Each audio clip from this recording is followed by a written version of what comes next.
These companies support the Thom Hartmann Program. They are Raycon Earbuds. Stay at home with better sound. More info at raycon.com/Tom.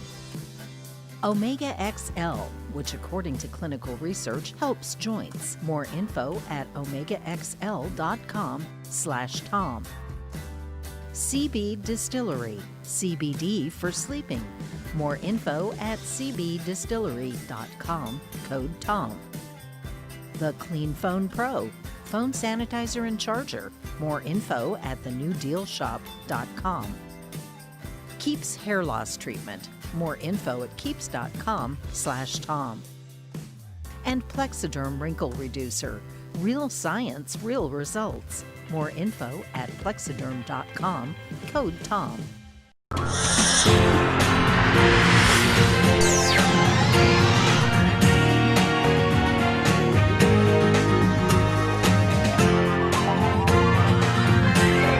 We say fight back!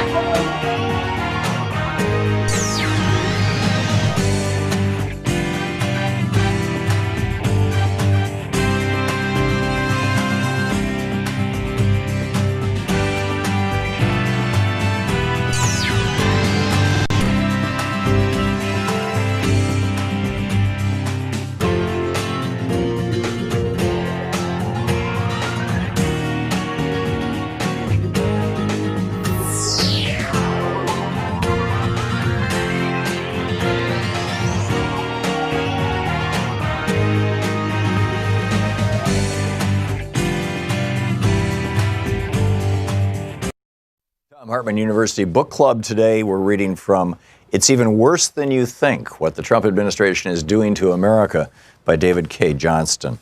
This is from page 61, the chapter titled Forgetting the Forgotten Man.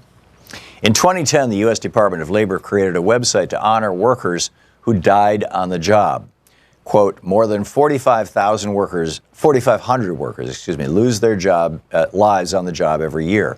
Below are the names of just a few who have died in recent months. OSHA's mission is to prevent workplace injuries, illnesses, and death, end quote. That Occupational Safety and Health Administration webpage was intended to highlight and humanize workplace deaths, to ensure awareness of tragedies, especially those that could have been avoided, according to Jordan Barab, an Assistant Secretary of Labor during the Obama administration. Barab explained, without information like this, fatality statistics are just raw, sterile numbers. The purpose of adding names and circumstances was to impress people with the tragedy that workers and their families face day after day. In August 2017, Trump's Labor Department quietly removed the preamble and the names when it killed the web page. It also took down, without public announcement, the fatality inspection data for all years prior to 2017. Those were just two of many other Trump administration actions inimical to worker safety. Others included no longer posting press releases about deaths resulting from unsafe working conditions, delaying rules to reduce sickness and death from inhaling silica and beryllium at work, delaying rules to lower the risk of railroad engineers and truck drivers falling asleep at the switch or wheel because of untreated sleep apnea, and the appointment to the Supreme Court of a judge who held that a company had the right to fire a worker who chose not to freeze to death on the job. A reasonable person listening to Donald Trump's inaugural address would never have expected these and other actions, assuming he believed what Trump said. Trump declared, "The forgotten men and women of our country will be forgotten no more. You came by the tens of millions to become part of a historic movement, the likes of which the world has never seen before. At the center of this movement is a crucial conviction that a nation exists to serve its citizens," end quote. Those men and women were forgotten again the following week. And it's not just workers whose interests were forgotten, not to mention who were put in danger. By deciding not to implement a rule to reduce the chances of truck drivers and train operators falling asleep at the wheel, Trump put at risk the lives of families driving along the highway, people riding on passenger trains, and many others. The White House called it President Trump's war on regulation. In his weekly radio address in early May, he declared that we've removed one job-killing regulation after another, and they're not pretty, and they're going. And believe me, we're just getting started on regulations. They're gone. Removal of data on workplace deaths, which averaged 13 per day, infuriated Jordan Barab, who was Obama's number 2 at OSHA. As a private citizen, Barab created a web page to keep track of the names of the dead and the reasons they were killed on the job. He called it, "OSHA won't tell you who died in the workplace, we will." After the election, Barab's concerns that the Trump administration would be bad for workers increased when he asked where the Trump beachhead team was and learned that none was coming. Each incoming administrator sends people to scope out federal agencies, learn who does what, and get a feel for the place in advance. Then the incoming administration sends its landing team, the people who will initially implement its policies for each agenda or at each agency. When no beachhead team came up, Barab figured it meant worker safety simply was not a priority for Trump. He hoped that was the worst of it, nothing more than apathy about worker safety.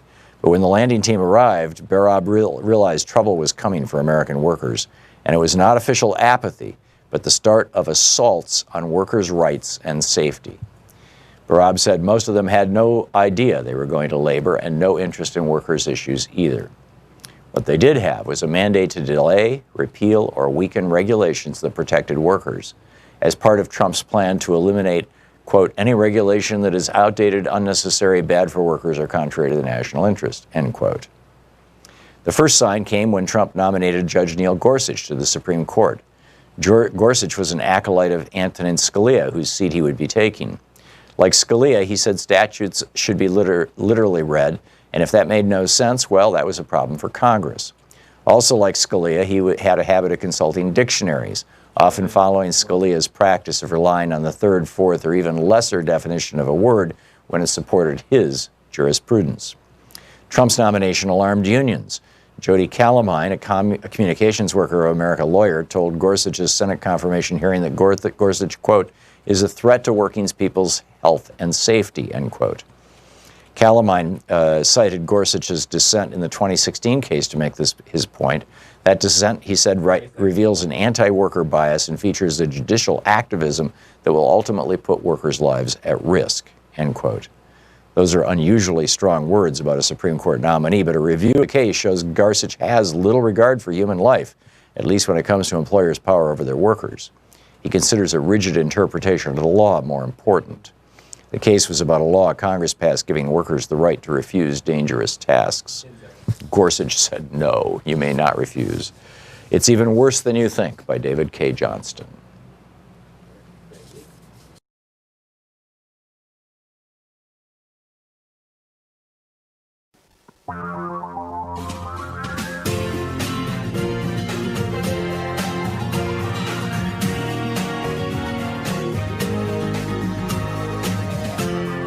This is the Thom Hartmann Program. Well, it's Thursday, and there is so much to talk about.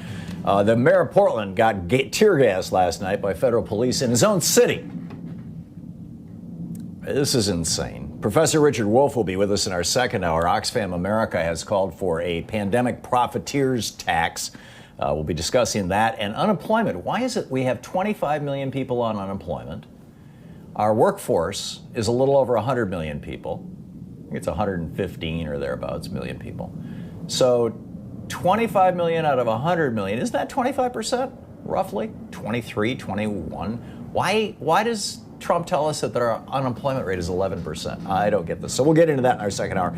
And in our third hour, we're going to talk about a tipping point for methane in the Arctic. Has the methane, the clathrate gun that is pointed at our heads, has the hammer been pulled back? Is the finger on the trigger tightening? And Chuck Rocha is going to drop by. Rocha, excuse me.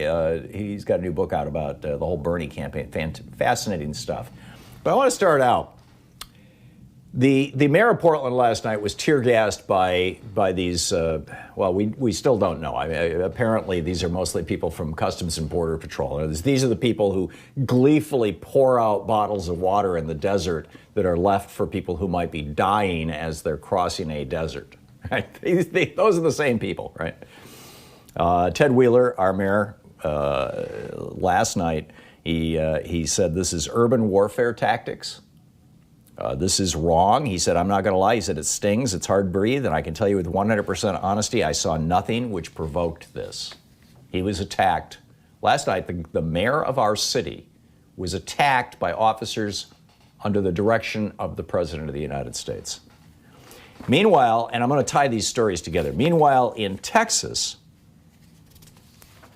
in Starr County, Texas, that county has started sending people with COVID home to die if they determine, doing an evaluation at the hospital, that they're unlikely to survive.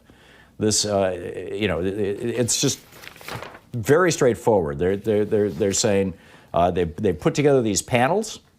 Sarah Palin used to call these death panels. It is a primary care physician, an emergency room doctor, the hospital doctor taking care of the patient, a social worker, and one of the hospital's administrators.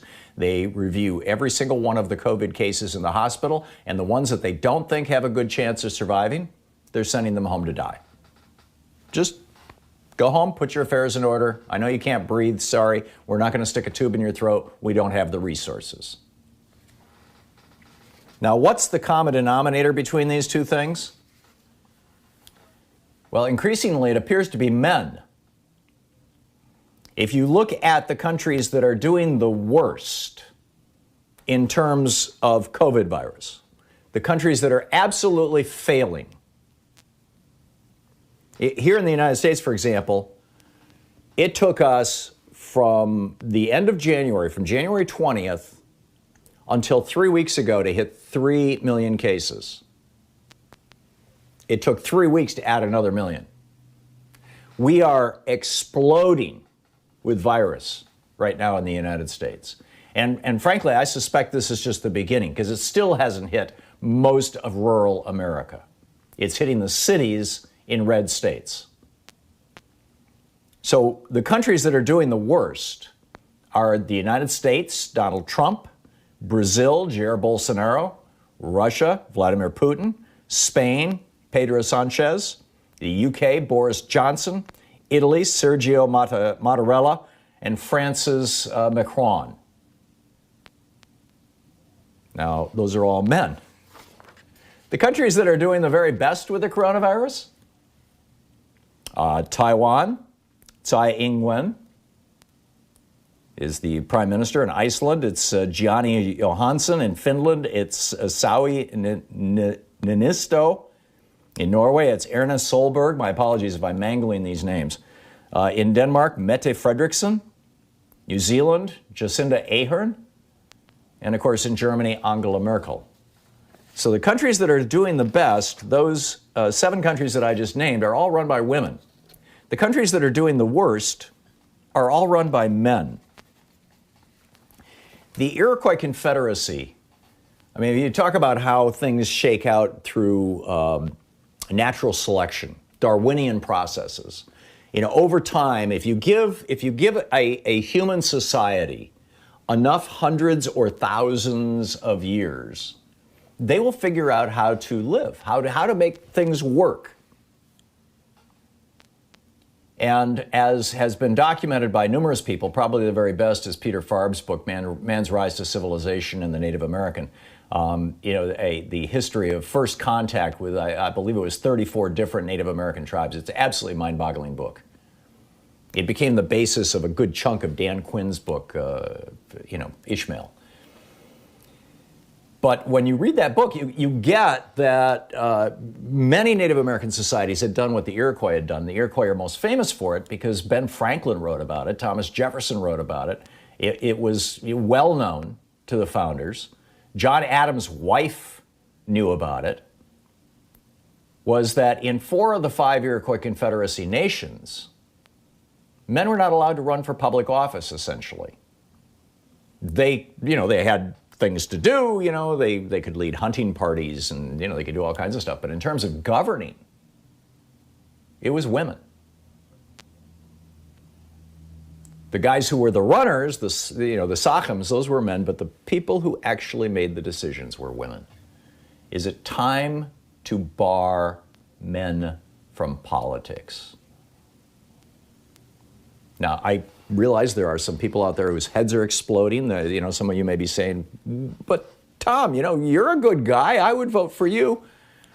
Yeah, but look at the statistics. Look at the numbers. Look at what happens when you've got countries that are led by women versus men, or states, or counties, or cities. I think that we've got, kind of a reckoning here. Now, I get it that it was only in 1972 that it became the law in the United States that credit card companies could no longer require women to have a man co-sign for them. I remember that. My wife wanted a credit card. 1972, that was the year that the credit card companies stopped requiring a male co-signer to get a credit card in the United States.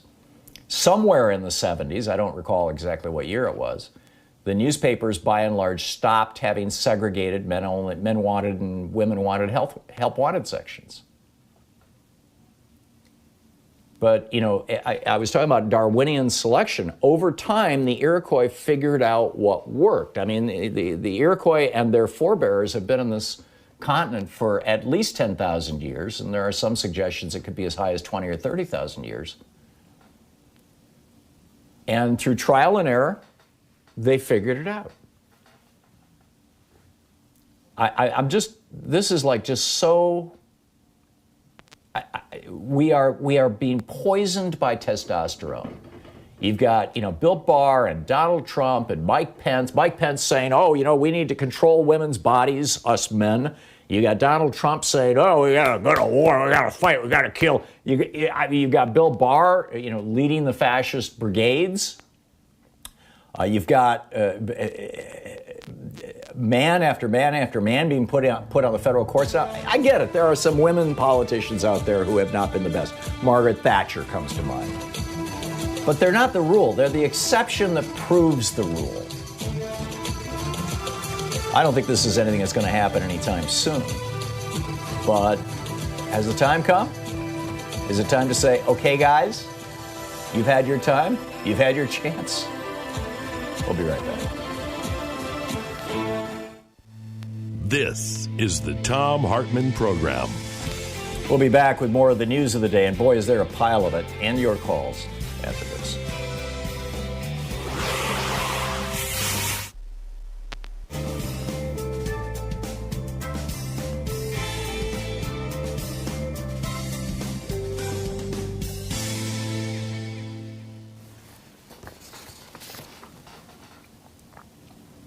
This is amazing. Starr County Memorial Hospital. This is the only hospital in this county, in the entire county, in this one county in Texas. This is a hospital that serves 70,000 residents. And the county, according to the health authority, the county simply has no other choice but to implement this policy, where they're basically saying, if somebody comes in, if they need to be intubated, we know that roughly slightly fewer than half of all the people who get intubated die, never regain consciousness. When you get intubated, when they shove a tube down your throat to breathe, they have to knock you out first, because otherwise you would cough and gag and choke and freak out. And so, first of all, they put in an IV, and then they hit you up with drugs to knock you unconscious, and then they shove the tube down your throat.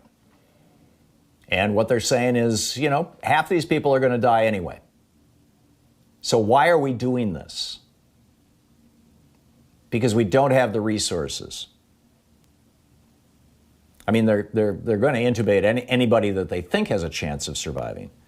But according to the health authority, the county simply has no other choice but to implement this policy, as neighboring county hospitals have no more ICU space.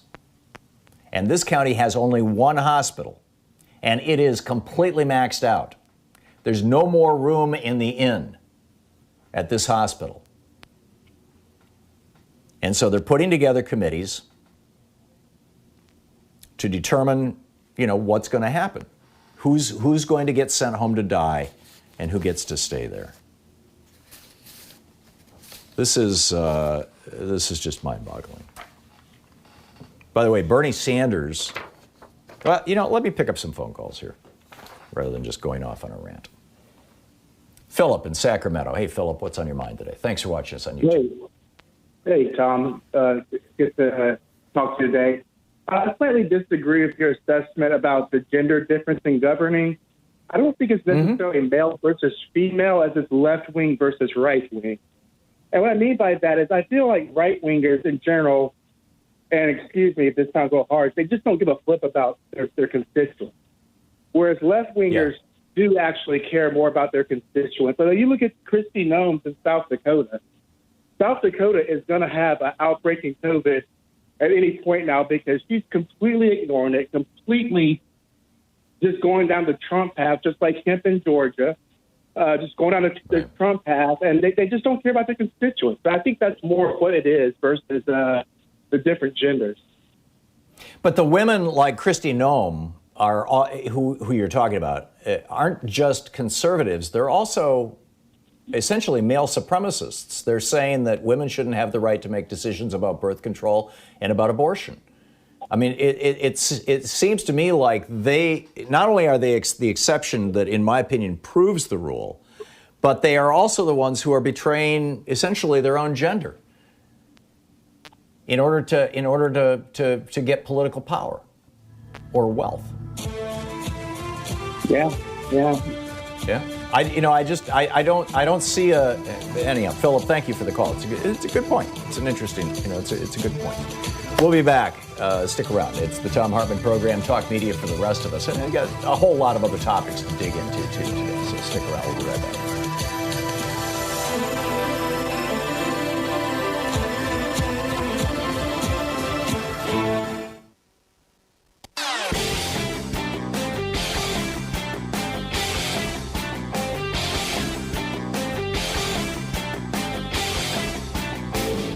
Our 1-hour free podcast recaps our show, and it's available wherever fine podcasts are found. And we have the full 3-hour podcast available over at thomhartmann.com if you want to really support our program. In our special video for supporters of our program, people who sign up over at thomhartmann.com, this week it's the story of what the rich libertarian billionaires who have been funding the Libertarian Party and the Republican Party for, well, in a big way since the election of Ronald Reagan for the last 40 years, and have succeeded by owning politicians and owning the Republican Party in preventing us from even getting a public option, much less a national health care system. What they are doing, what their answer is, what their response is to the question, what do we do when things really go bad? When the economy's falling apart, when epidemic disease is sweeping the country, what do we do?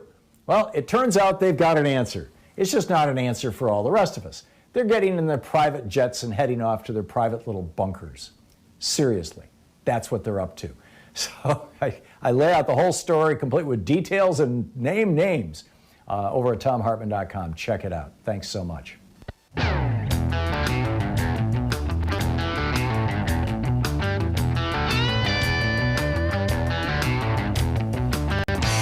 So there's a lot of other stuff in the news as well, and is it time to ban men from running for political office? I actually am not saying this tongue-in-cheek.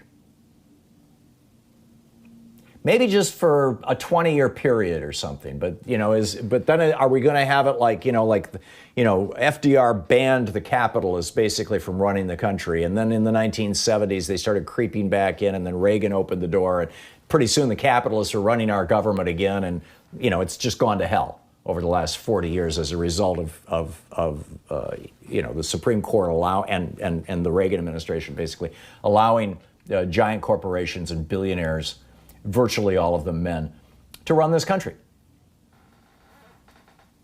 Would the men just creep back in and take back over again? I think so, frankly. So. And my second question for this hour is, how much longer are Americans going to allow themselves to be abused by Republicans? I wrote about this over at buzzflash.com this morning. Ever since the 1920s, when the Teddy Roosevelt progressive revolution that was continued by William Howard Taft to a certain point, when the Roosevelt-Taft Republican Party died and it was taken over by the what ended up being the Herbert Hoover corporate Republican Party. I mean, it was Warren Harding in 1920, and then Coolidge, and then Hoover.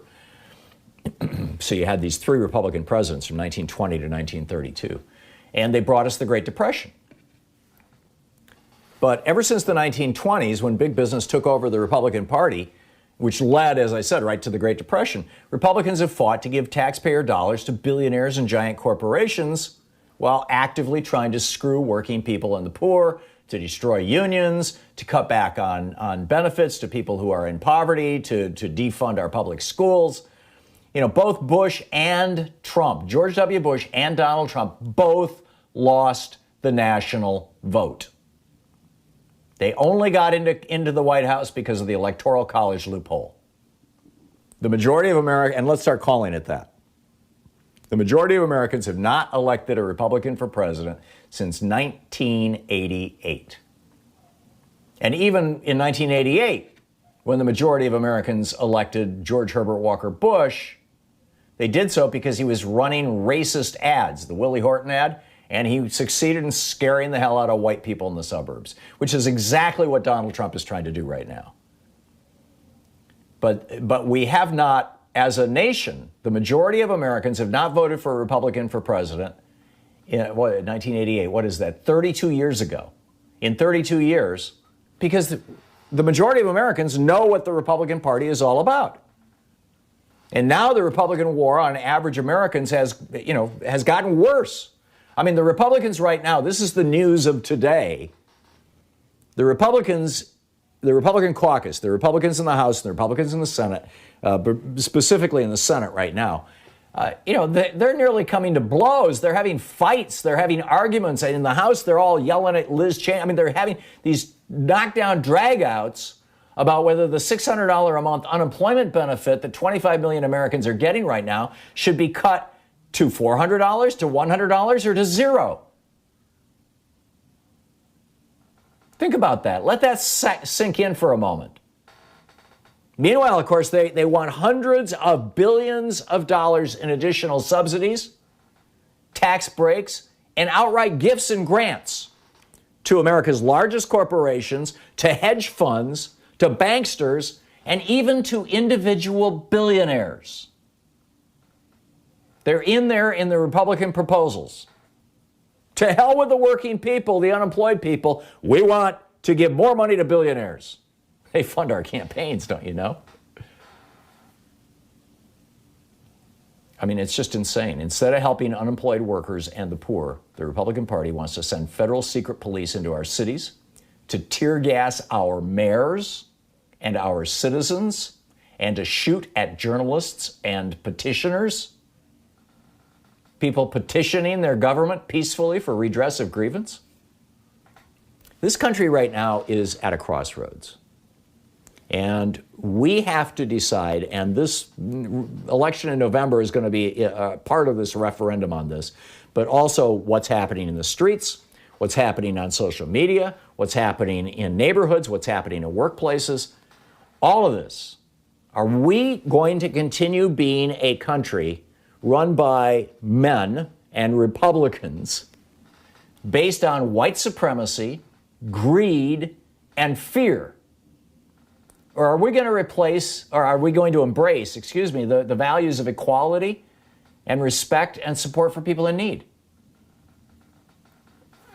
Which, by the way, those are the values that you see at the top of the pile. In Germany, Taiwan, New Zealand, Iceland, Finland, Norway, and Denmark, the countries that are doing the best with the coronavirus, all run by women. I mean, for 40 years, the Republican Party has worked to reduce America to third world status, and now we're here.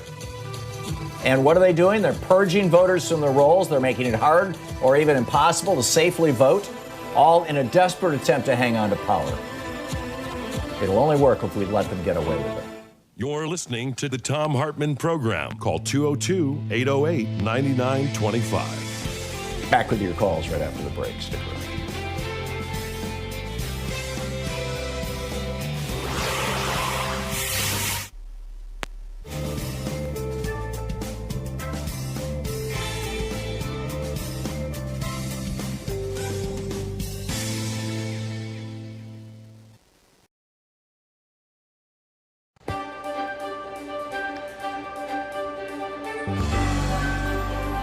Our book today in the Thom Hartmann Book Club is by Pat Mitchell. It's titled Becoming a Dangerous Woman, Embracing Risk to Change the World. This is from the preface titled The Most Dangerous Woman in the Room. Yes, I'll be there. Eve Ensler was calling with an invitation to what she described as the meeting of movements, planned for the first week of January 2017. In the wake of a polarizing presidential election in the United States, Eve had decided it was time for activists to come together to shape strategies that would unify and leverage the collective power of a wide range of social justice organizations. Who else is coming, I asked. I'm not releasing the invitation list, Eve replied, but you'll want to be in the room. Indeed, I did want to be in that room, knowing from past experiences that any meeting or event that Eve organized would be meaningful. So I showed up, as the invitation indicated, at a nondescript building in Stone Ridge, New York, and surrendered my cell phone to the smiling young volunteers at the front door. Best to have all communication devices outside the room, was the explanation, which of course heightened my anticipation about what would transpire within the room. I entered a large room and saw Eve standing at the front with folding chairs in a circle. Mingling about the room were some familiar faces, the meeting's other conveners, Kimberly Crenshaw of the African American Policy Forum, Naomi Klein, award-winning author and activist, independent media entrepreneur and journalist Laura Flanders, and Jane Fonda, actor and activist. We were asked to find our seats, and Eve began.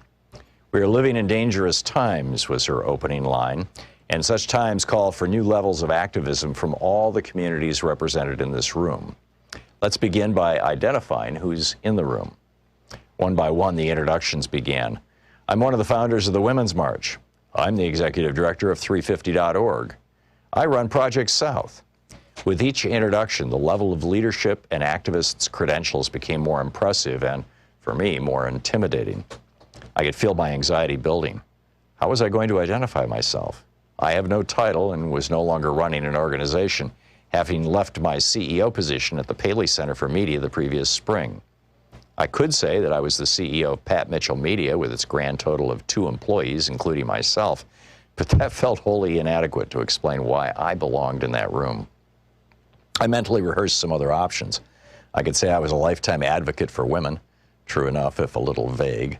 I could list some of my previous titles, but why make a point of being the former anything? I was struggling to come up with how to identify myself in the present, an identity that would hopefully give some indication of why Eve had included me in this circle of activists and leaders. Finally, it was my turn. Before I knew it, I heard myself saying, I'm Pat Mitchell, and I'm a dangerous woman. I'm not sure exactly what prompted this personal declaration of dangerousness, but I could tell from the looks of surprise that I needed to add a bit more context. At this time in my life, about to turn 75, I continued, I have nothing left to prove, less to lose, and I'm ready to take more risks and to be less politic and polite. As Eve said, these are dangerous times, and dangerous times call for dangerous women.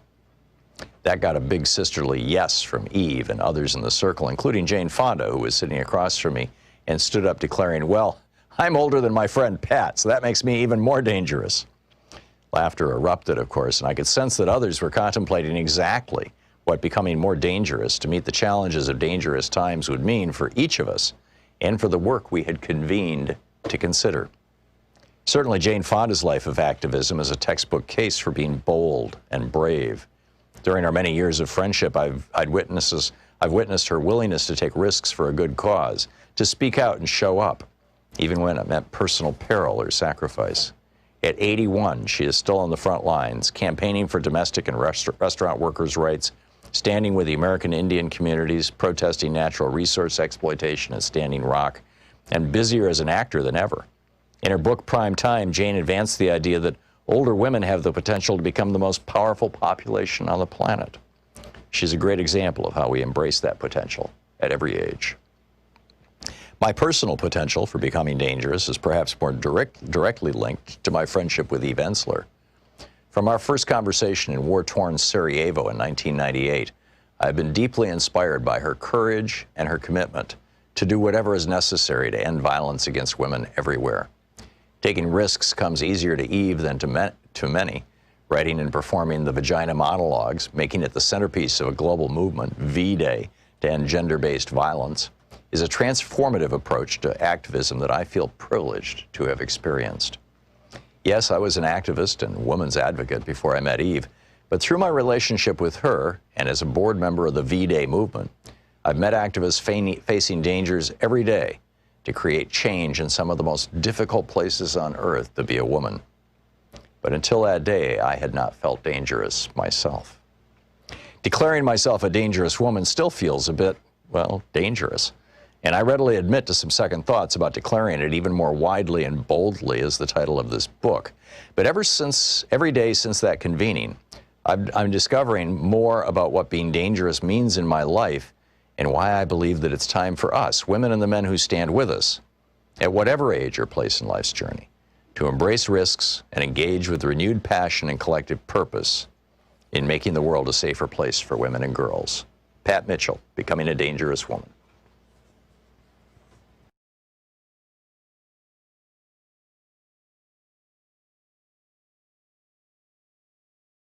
Author of Pandemic is here, and she says it's time to tell a new story about coronavirus. Our lives depend on it. Dr. Enric Sala with National Geographic tells us how the benefits of protecting 30% of the planet will outweigh the costs. Lily Eskelsen Garcia with the National Education Association, the NEA, is dropping by. How is America going to protect our children as Trump and DeVos force them back into school? And Charlie Jang with Greenpeace USA is here about how a Green New Deal and the DNC will get along. Tune in wherever you find fine podcasts.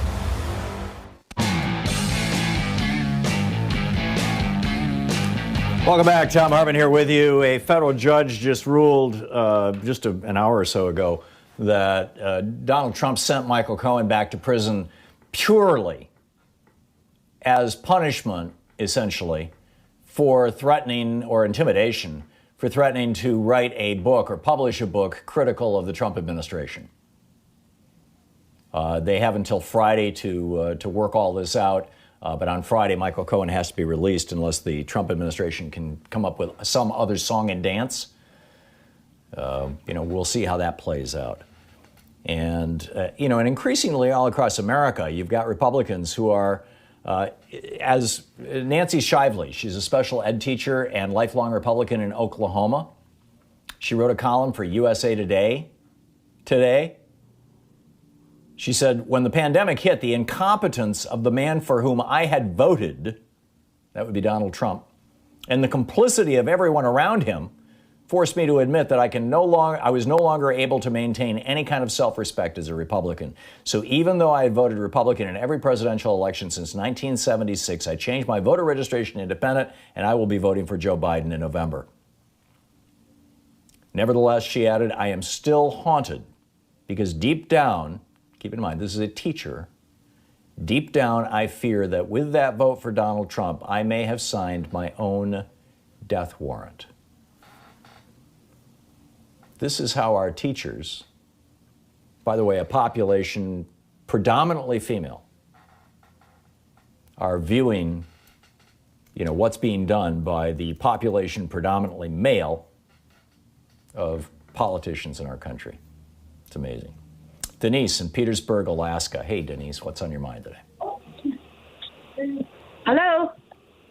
Hey, Denise, you're on the air. What's up? How you doing? Good. Okay. Are you there? I am. I'm listening. Okay. I am calling because I wonder if you've ever read the book Chalice and the Blade by Riane Eisler. Oh, yeah. Riane Eisler is a dear friend of mine, and her husband, David Loy, who wrote a brilliant series of books about Darwin. I'm part of the committee that David put together to help do the research on that.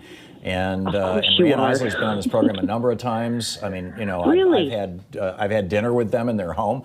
They're just extraordinary people. Riane is wonderful.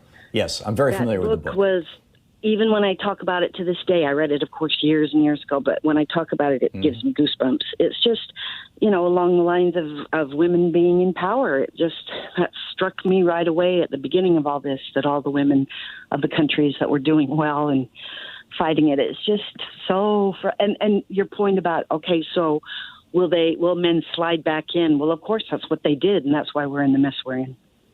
Right. I agree. And in fact, during when John Adams was in Philadelphia for the Constitutional Convention, his wife Abigail sent him a letter saying, don't forget the ladies, basically, saying we want voting rights at least. And he wrote back saying, trust me, we will not surrender our male prerogatives. And then she wrote back saying, then we are committed to fomenting a rebellion, which, and there was a women's suffrage movement at that time. It was small, but it was happening. But to the book, Denise, that you're talking about, for people who don't know who we're talking about or what the book is, back in the 70s or 80s, Riane Eisler, who's just one of our most brilliant writers, and I don't know if she's a sociologist or an anthropologist, or she does have a PhD. I don't recall what it's in, but she wrote this book, The Chalice versus the Blade, The Chalice and the Blade. And several other books as well, by the way, along the same lines, and talked about goddess culture and talked about countries and societies and cultures that have been run by women and what happens when those societies get taken over by men. And it's remarkable stuff. Denise, I gotta move along. We got some funky noise there in the background, but thank you for the call. Susan in Phoenix. Hey, Susan, what's up? Hi, Tom. I just thought I'd point something out as to why, with these riots going on and where Trump is attacking. This is the first time since Vietnam that we've had so many protests. And they're all about Republican policies, not just Trump. He's enhancing them. The Women's March, Red for Ed, even global warming, and now Black Lives Matter. We need to point this out, that this uprise is because of him. And here he is attacking it. Maybe they should address these problems. Yeah, but it's not just Donald Trump, Susan. Donald Trump has hit the high point of 40 years of Reaganism, Republicanism, and libertarianism, and frankly, white supremacy and male supremacy. It's increasingly obvious. In fact, the guy who shot the husband and son of that federal judge in New York, I believe it was in New York, that guy who killed them wrote a 1,000-page book that he self-published, in which he trashed the woman who was the judge. And it looks like, and he spent his career trashing women, with legal challenges. It's like the misogyny, this whole, idea that men not only should be in charge, but are destined to be in charge. This is crazy. This is just crazy. Susan, thank you for the call. Donna in Bonnie Lake, Washington. I'm not hearing from men on this. Donna, what's up? Good morning, Tom. By the way, Hey. I know Denise. She moved from Seattle, but that was on just a bit ago. But I'm just a little younger than you, and I was second-generation American. So both of my parents raised in the Bronx during the Depression. They had those old school philosophies, and any money that was saved was to save for my brothers. But just my experience, and I came out to myself when I was, going on 21 years old. So I've been a lesbian all my life and kind of on my own. And I always told people that in order to men pay you any attention, you had to either stroke their ego, be helping their pocketbook, their wallet, or what's behind the wallet. Or providing them with sexual favors. And that's a real sad commentary on the fragility of men. I mean, what's her name? Robin, forgetting her last name, wrote this book, White Fragility. And yes, that's very real. And it's huge, in fact. But male fragility is something that's almost never discussed. But it's the same thing. It's this fragile ego, this fragile sense of self that when confronted turns into rage. Yeah, they're so self-centered. They're just taking care of themselves. I've got two younger brothers that, the only time they'd call you is if they needed you for something. where the girls, are just checking up with each other. If we wanted to just say, values that are elevated, cherished, highlighted, whatever word you want to use, as, quote, women's values tend to be, historically and within society.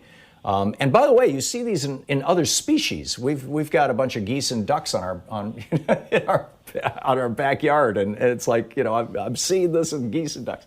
The males strut around, but the females are providing the nurturing. They're making sure that the young are good. They're fighting on behalf of the young. We really need that right now. We need that all around the world. We need a caring society rather than a punishing society. And I just don't think that a lot of men are capable of providing that. Don, I got to move along, but thank you for the call. Denise in Chicago. Denise, what's up? Hey, Tom, thanks for taking my call. I just want to let you know that I do have a family member who showed me a picture of you because he lives out in the Chicago suburbs. So I was like, oh, cool. So I won't mention any with names, us together? That's yeah, true. yeah. I was like, oh, my gosh. His first name is Eddie, so I don't know if that means anything, but I'll leave it there. Say hi to Eddie.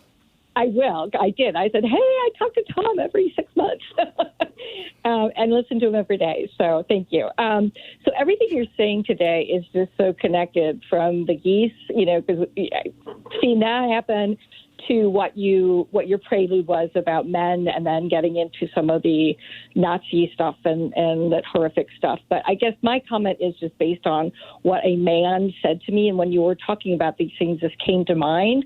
And I was just so appalled, and I was just kind of horrified by it. And he said, with the COVID and the poor and all these things, and he is a Republican, and said this is God's way of controlling the population. And I just went, wow, just thought that thread could be, in the thought process of everything you're talking about.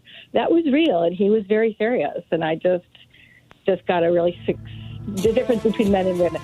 Got a sick stomach.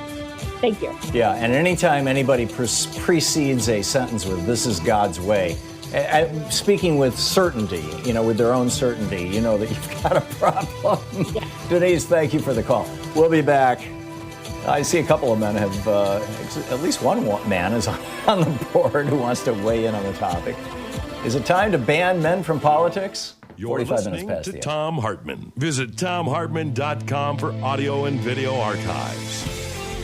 Back with more of your calls in just a moment. And how much longer are Americans going to allow the Republican Party to abuse them? The Republicans are only looking out for the billionaires, not you.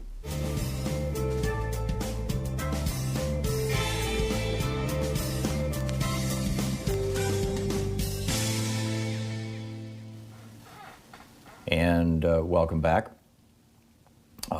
Let's see here. Lynn in El Segundo, California. Hey, Lynn, what's up? Hi, I have a twofer for you. The first thing is we defeat Trump and William Barr in their attempt to have these photo ops in the streets with, making it look like his agents are putting down riots and horrible protesters. And so we stay home. And this is, from a woman, if I were, the ruler. So I'd say everybody clear the streets and give them a surprise and no photo op.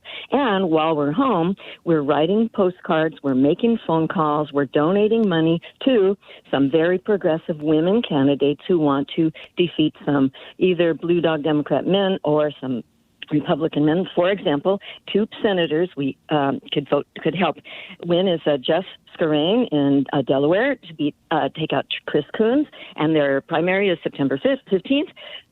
Paula Swearingen of Knock Down the House fame is trying to beat Jim Justice. So those are two good women leaders that I'd love to see in politics. And in the House, Kathy Kunkel over Alex Mooney in West Virginia, Audrey Denny in California, too, and Kara Eastman trying to take out Don Bacon in Nebraska. So there's some food for thought. Lynn, are these Emily's List candidates? Is there a list of these somewhere on the web that you can easily find? I get my list from Blue America PAC, Howie Klein. Okay. And I find his, I don't know if I can mention his blog, but downwithtyranny.com. Oh, downwithtyranny.com. It's an outstanding source. Okay. I'll have to check that out. It's been, I think, probably a couple of years since I've looked at that website. I'm wondering if Joe Biden's commitment to putting a woman on the ticket with him, when you combine that with the fact that Joe Biden is, 77 or will be, by next year when if he gets inaugurated, it makes it a virtual certainty that whoever he picks as vice president is going to be running for president in 2024. And has a very, very good chance of being the next president of the United States. That's the main reason why this decision is so consequential, so big. It is. And but I wonder if we've never had a woman as president. We thought Hillary was going to be the first one, but things happened. We need not relitigate that. But Barbara Lee, Representative Barbara Lee would be great. I think Barbara Lee would be spectacular. I don't think that she's anywhere near the top of the list, unfortunately. Unfortunately, I think. It doesn't matter. But it raises the question if this could be the beginning of something big. I mean, we're seeing more and more women elected to public office, almost exclusively in the Democratic Party, and the few women who are in the Republican Party, Susan Collins, Joni Ernst. They're very endangered within the Republican Party. Republicans themselves are not, fond of women office holders. I think there's only a couple of women in the House who are Republicans, whereas a large chunk of the Democratic caucus. But I think things are changing. They clearly have changed inside the Democratic Party. With more gender equality. But we'll see. Lynn, I got to run, but thank you for the call, and great to hear from you. It's coming up on 10 minutes before the hour here on the Thom Hartmann Program, occupying the media 3 hours a day, 5 days a week, right here. We'll be right back. Stick around.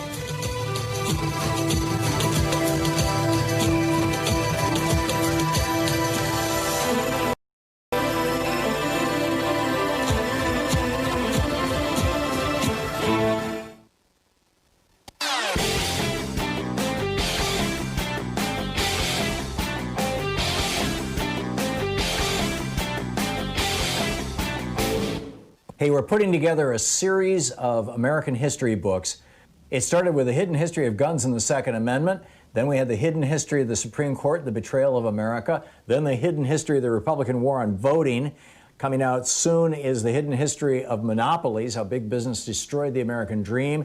And then next spring, it's going to be the hidden history of oligarchy and tyranny. So we've got a new video up for regular supporters of our program over at ThomHartmann.com. And this is about just a totally bizarre story about these three guys with no VA experience, not even veterans, who are all big shots down at Mar-a-Lago, that Donald Trump has put in charge of the Veterans Administration functionally. And their association, one of them is the head of Marvel Entertainment, their association with Johnson & Johnson and the New York Stock Exchange. And Johnson & Johnson, the big drug company, taking this very, very cheap chemical ketamine, tweaking the molecule a little bit and rolling it out as a new anti-suicide drug, Spravato, that in clinical trials caused 6 people to die, 3 of them by suicide, and none of the people taking the placebo to die. And now Trump is telling the VA, you have to buy this highly inflated price drug from Johnson & Johnson, and the Democrats want to know what's up with the VA crowd guys. Check it out. It's at ThomHartmann.com.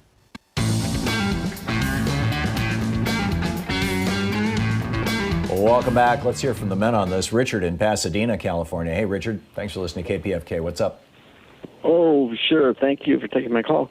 On this females in charge males business, I've been, for years, I was facilitated dysfunctional families.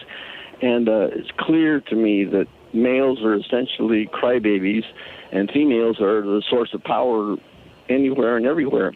Here's my question. If females had been in charge of our police forces since World War I, would we be where we are today? They would not kill people's kids. They would not. Yeah. Or if police forces themselves are majority female. We're suffering. We're a country that is suffering from testosterone poisoning. And as a man who has, and I've spent my whole life struggling with testosterone poisoning, as it were, and I think most men have. We need to acknowledge that. We need to recognize that. Richard, thank you. Thanks for your contribution to the conversation. A little funny thing about Rain Man, the movie Rain Man. Remember when Tom Cruise was tired of driving and he looked over and he thought, I wish, I didn't have to drive. And Rain Man tells him, he says, I'm an excellent driver. And Tom Cruise, is like, whoa. I'm thinking Donald Trump is, everything is falling down around him, and he's going, I'm an excellent president. I'm an excellent. Well, this is the point that Mary Trump makes this is the point that Mary Trump makes, is that he has failed at everything in his life, but he was always rich enough that there were sycophants and toadies around willing to catch him when he fell. And, all the sadder. Thank you, Richard, for the call. Steve in Venice, California. Hey, Steve, what's up? Yeah, hey, I'm unfortunately a member of the most terrifying and ridiculous group of people on earth, that being white men. Let's follow that with a quote from Lenin. Yeah, it seems. Lenin once was quoted as saying, there's no limit to men's egotism in the world. In order to effect change, we must see the world through the eyes of women. Lenin said that, which is amazing. He certainly didn't live that. Yeah, isn't that something?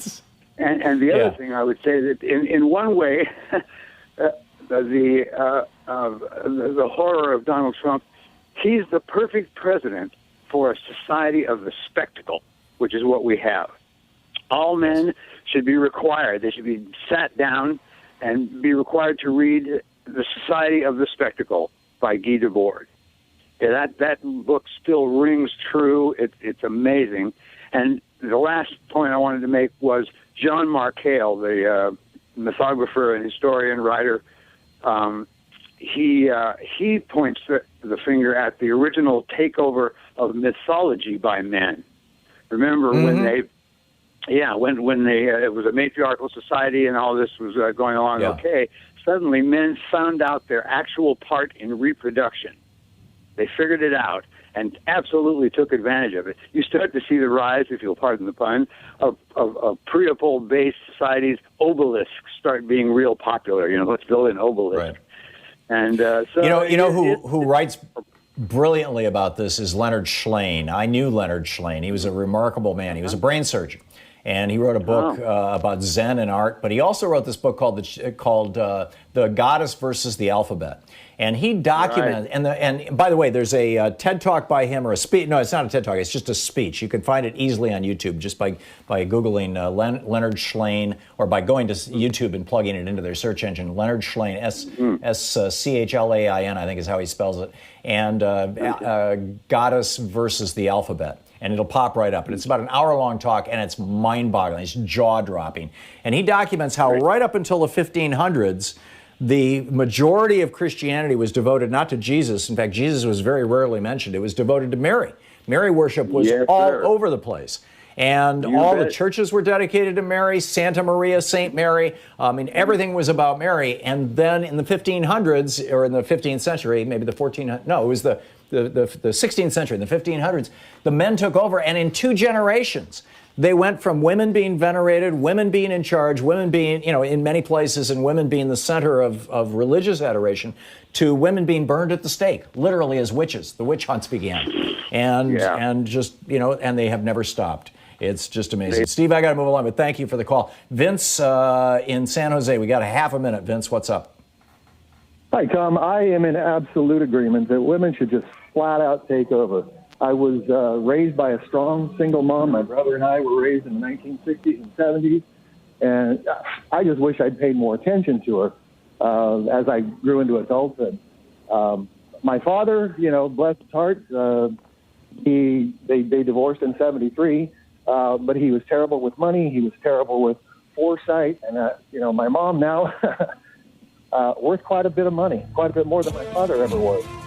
So women just have a far better ability to look down the road and see what's coming and react accordingly. Men, I agree with you. That's why, by the way, the person who runs all the business decisions that have to do with this show is my wife, Louise. And it's not, I don't mean that in some patronizing way. She has run virtually every company that we've started. Yeah, there you go. Vince, thanks a lot. We'll be right back. You're listening to Thom Hartmann.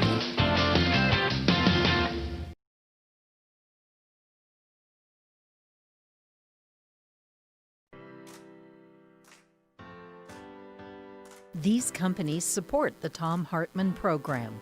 They are Raycon Earbuds. Stay at home with better sound. More info at raycon.com/Tom. Omega XL, which according to clinical research helps joints. More info at omegaxl.com/Tom. CB Distillery, CBD for sleeping. More info at cbdistillery.com, code TOM. The Clean Phone Pro, phone sanitizer and charger. More info at thenewdealshop.com. Keeps hair loss treatment. More info at keeps.com/Tom. And Plexiderm wrinkle reducer. Real science, real results. More info at plexiderm.com, code TOM.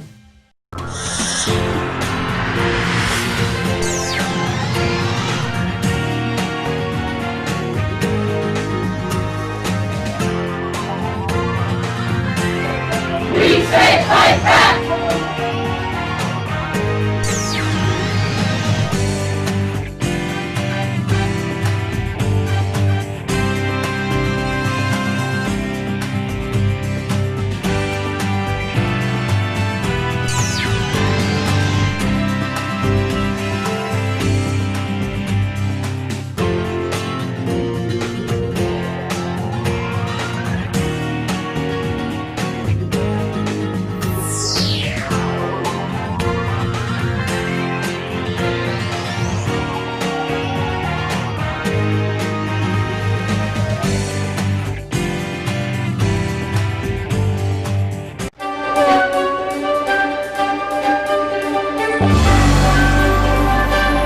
Our book today in the Thom Hartmann Book Club is Richard Wolff's Understanding Socialism. This is from the introduction. Socialism is a kind of yearning for a better life than what capitalism permits for most people. Socialist yearnings are as old as capitalism itself because they are its products. Where and when capitalism's problems and failings have accumulated criticism and critics, socialist voices have arisen. And so it is again now.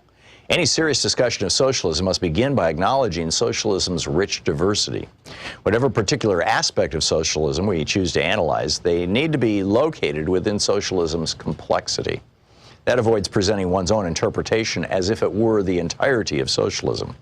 In this book, I focus on the economic aspects of socialism, how it differs from capitalism in broad outlines.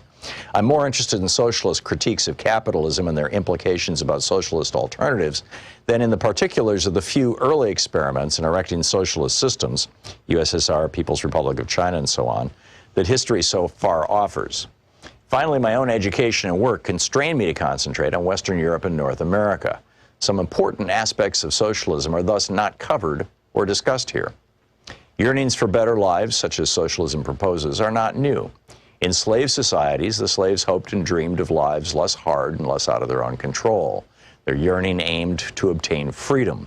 They sought social change that would preclude any one person being the property of another. In feudal societies, the serfs, free in the sense that no one owned them, yearned for better lives too. Their subordination to lords included heavy labor and other burdens that they wanted lifted. They hoped and dreamed of a society in which they would not be bound to the land, the lord of that land, and the feudal dues of labor and subservience. The serfs mobilized in the 1789 French Revolution to demand liberty, equality, and brotherhood. In effect, the serfs had expanded on what the slaves had called freedom. In the American Revolution against British King George III, the revolutionaries were neither slaves nor serfs. They were mostly self-employed farmers, craftspeople, and merchants subject to a foreign feudal kingdom. They wanted liberty as individuals to pursue their dreams without hindrance from feudalism or monarchism, whether foreign or domestic. They added democracy to the goals advanced by the slaves and serfs before them. The different systems of slavery, feudalism, and small-scale self-employment produced masses of people yearning for better lives. Eventually, each of those systems provoked revolutions. Many people then sought to break away from and go beyond those systems. The French and American revolutions marked key moments in the social transformations of major pre-capitalist systems into capitalist ones. By capitalist system, we mean that particular organization of production in which the basic human relation is employer-employee, instead of master-slave, lord-serf, or individual self-employment. The revolutionaries who wanted and built capitalism hoped and believed the transition to employer-employee relations of production would bring with them the liberty, equality, brotherhood, and democracy they had yearned for. The revolution's leaders promised to themselves and to the people they led that those goals would be achieved. But the transition to capitalist employer-employee relations that increasingly replaced the previous slave, feudal, and self-employment relations of production had unintended consequences. Capitalism soon proved to be different from what its revolutionaries had hoped. While it enabled some people to be more free and more independent than slaves, serf, or self-employed subjects of monarchies had been, it also seriously limited freedom, independence, and democracy for many. Capitalism betrayed many of the promises made by its advocates. It produced and reproduced great inequalities of income and wealth. Poverty proved to be as endemic as capitalism seemed equally adept at producing and reproducing both wealth and poverty. The capitalist rich used their wealth to shape and control politics and culture. Democratic forms hid very undemocratic content. The cyclical instability attending capitalism constantly threatened and hurt large numbers of people, and so on. Growing numbers of employees within capitalism began to yearn for better lives. They defined those yearnings first in the familiar terms of the earlier French and American revolutions: equality, fraternity, liberty, and democracy. They criticized a capitalism that failed to deliver those to most people and demanded social changes to achieve them. Many people still continue to want a better, softer, friendlier capitalism, where government regulates and intervenes to achieve more of what the French and American revolutionaries had yearned for and promised. They are also often self-defined as socialists. However, capitalism's development provoked another, different perspective that also called itself socialism. In that view, capitalism had not broken from slavery, feudalism, and monarchy nearly as much as its advocates had imagined. Slavery had master slaves, feudalism had lord serfs, and monarchy had king subjects as their key sources of their inequalities, lack of freedom, oppressions, and conflicts. The employer-employee relation of production and capitalism generated parallel problems. Capitalism installed monarchies inside individual workplaces, even as monarchies outside workplaces were rejected. Kings mostly disappeared, but inside workplaces, the owners or their designated boards of directors assumed king-like powers. The book Understanding Socialism by Richard Wolff.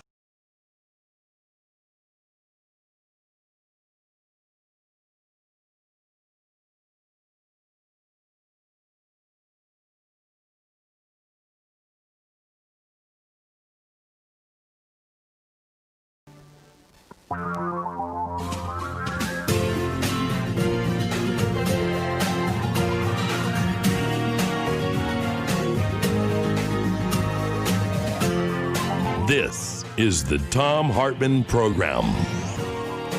Welcome back. Thom Hartmann here with you. We'll continue our conversation about gender and politics. I've got an amazing story, an amazing speech given on the floor of the House just a short while ago by Alexandria Ocasio-Cortez.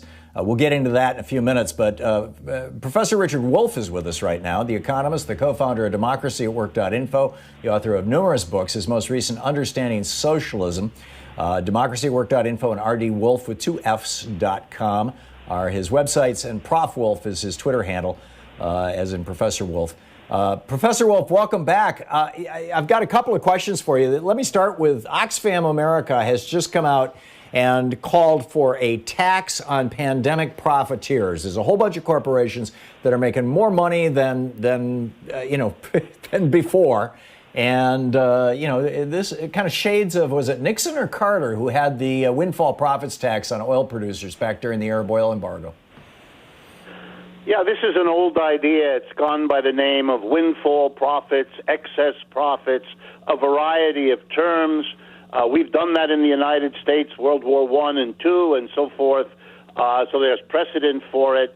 The basic idea is simple.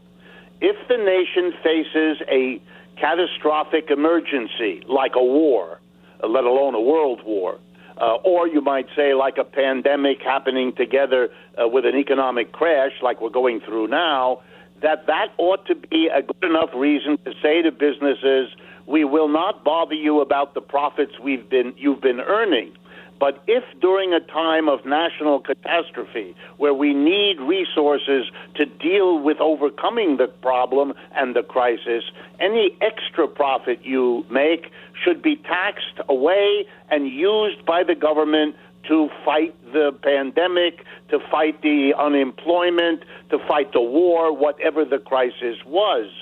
We know, for example, that all kinds of companies, through nothing of their own, just sitting there with manna from heaven falling on them, because we can't go to a store, we have to order the stuff delivered, because we can't go to a restaurant, we have the food delivered, and so on. All kinds of businesses are making excess profits, way more than they did before. United Health the other day reported record profits. Why?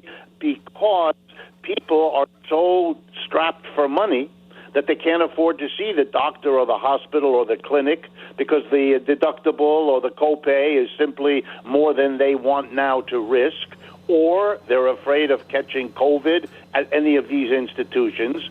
So the premiums have been rolling in to United Health. It's an health insurance company, but they're not having to pay out anything because no one's going to the doctor or the hospital, giving us the additional crazy statistic that in the middle of a medical emergency, nurses and doctors are being laid off around the country, which is the case.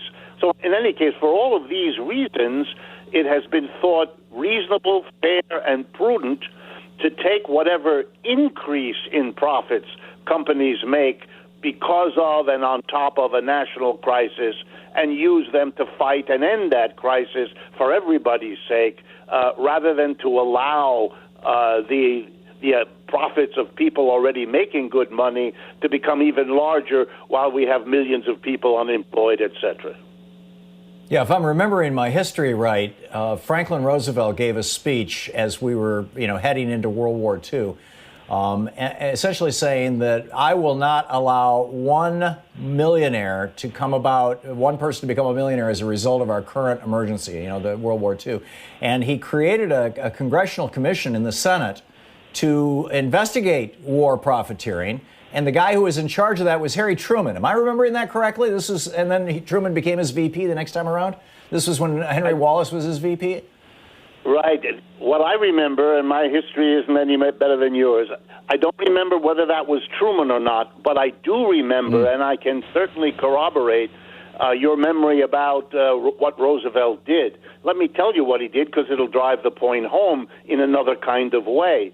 It's 1942, and he sends a message to the Congress saying, this is a time of war. It is not reasonable for me to ask millions of American men and women to lay down their lives to fight a war while other people, not taking any comparable risk, are becoming rich off of the very war that threatens them. And therefore, I propose, and this he did as a sitting president, I propose that we have a 100% top rate of income tax. Anyone earning, this is the proposal at that time, anyone earning $25,000 or more, because that was the highest bracket that they had then. And by the way, that'd be about $300,000-$400,000 in today's money. That's right. Be about $400,000 right now if you adjust it for changing prices. So anyone who earned over $25,000 as of 1942, said President Roosevelt, should be taxed at 100%. In effect, he was saying for the duration of the war, of the national crisis catastrophe, nobody would be allowed to become richer off of the sacrifices of men and women in uniform, et cetera, et cetera. And he sent that message to the Congress. The Republicans went ballistic, as you might imagine. But after all the yelling and so forth subsided, they did pass a bill, and Roosevelt signed it. And the highest bracket for Americans to think about that was agreed to by both parties, 94%. Every dollar that a rich person earned over $25,000 per year was 94 cents of that dollar had to be sent to Uncle Sam to pay for the war, and only 6 cents could be kept by that wealthy person. Wow. yeah. And there was a consensus across the country that was a good thing, and to a large extent that tax rate stayed in place until Lyndon Johnson dropped it down to 74% in 67, as I recall. Right. It's important to remind Americans, and particularly our politicians, that the president who put a maximum income into effect, a proposal of 100% tax, was shortly after that, the recipient of an award that we have given to no other person, namely the most popular president in the United States, reelected 3 times. Because of policies like that, it's not a recipe for political disaster. It's literally the opposite. Yeah. The other question I had for you today is we just got our unemployment numbers. 1.4 million more people applied for unemployment benefits last week. And my understanding is there's 25 million Americans who are drawing unemployment benefits right now. The Republicans are fighting over whether they should cut that $600 a week benefit down to $200 or $100 or zero. And that battle goes on. But 25 million people drawing unemployment benefits. And my recollection is there's only 115 million people or households in the workplace. So how do we come up with this 11% unemployment rate when you got 25 million people unemployed and just slightly more than 100 million people in the workforce? What am I missing? Well, there's 2 things here. Number one, the labor force does not count people that are not basically looking for work. Even if those people would take a job if one were offered to them, the way the government keeps the statistics, it's called what part of the population is, quote unquote, in the business of looking for or seeking work. We number them roughly these days at 150 million.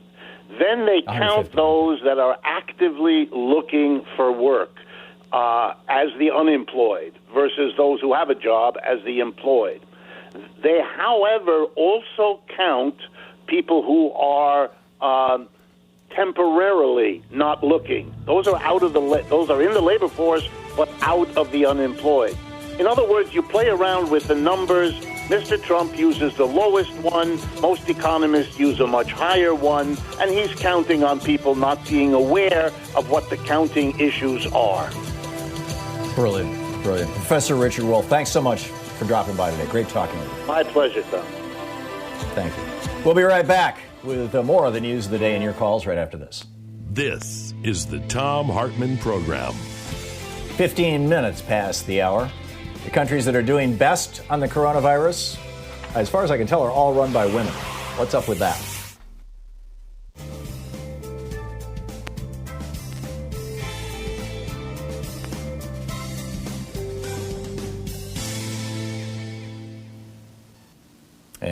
And welcome back. It's what a conversation, huh? Mike in Elyria, Ohio. Elyria, Ohio. Yes, Brother Tom. Good news today. So what's up, Mike? I got good news. I got confirmation that your book is being shipped the 15th of September. Oh, great. Is that the Monopoly book, you mean? The new one? Yes. Cool. Well, let me know what you think of it when you have a chance to read it. So what's on your mind, Mike? I've got them all. Mike? Well, the male fragility, like I was telling the screener, I think that's the root of racism, basically. What's your thought? As well as misogyny, as well as sexism. Yes, exactly. Yeah. I one of the things that is rarely acknowledged is that while men may have more muscle mass, they may be able to bench press more weight, generally speaking, on average, men live a shorter lifespan than women do. Men are less resilient than women in many regards. Men are generally less emotionally intelligent. Go ahead, Mike. Yeah, I agree with that completely. But I'm just thinking that the way the male is, the racism and stuff is that they're afraid that the black man will come and get the white women. Oh yeah, and that. Now you're conflating, male fragility and white fragility, right. I think that's a pretty reasonable conflation, if that's the proper word. Yeah. Thank you, Mike. That's a good one. Dave in Las Vegas. Hey, Dave, what's on your mind today? Mr. Hartmann. Yeah, the thing about Hillary Clinton, how would she have handled this pandemic? Not that, because the topic is, women in politics or in the role in the world, but the fact that she was Secretary of State and that pandemic supposedly came from China.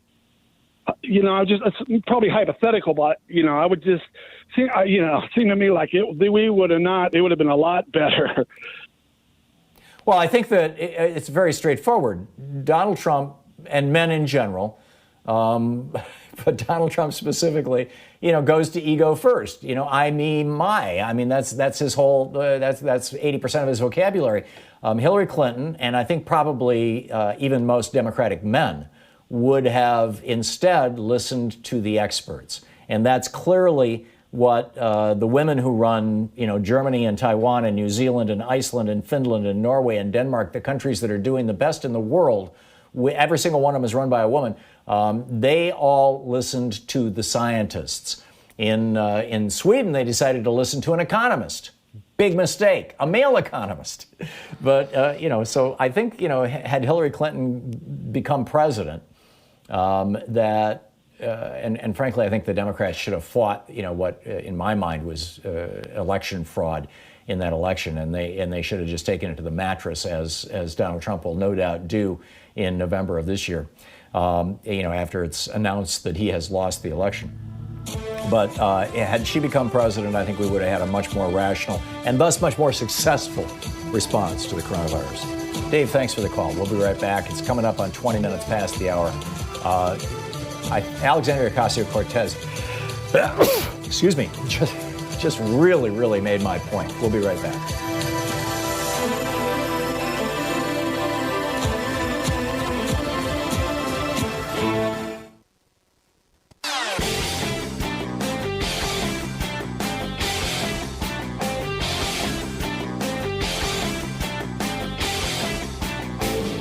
Our 1 hour free podcast recaps our show, and it's available wherever fine podcasts are found. And we have the full 3 hour podcast available over at thomhartmann.com if you want to really support our program. Hey, we have a new video up for the supporters of our program over at thomhartmann.com. I really enjoy doing these separate from what we're doing on the air, because sometimes I can say things that would be impolitic or inappropriate to say on the air.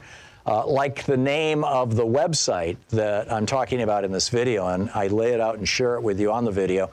It's ratbleepingthecourts.com, and the bleeping, of course, is a word that you just can't say on the air that starts with F.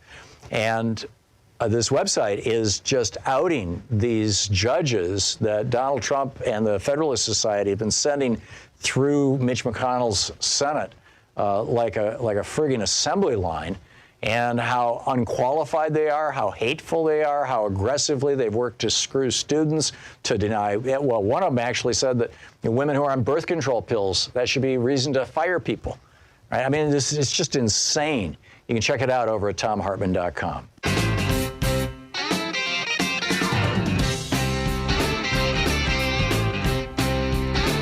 And welcome back. Okay, so Alexandria Ocasio-Cortez.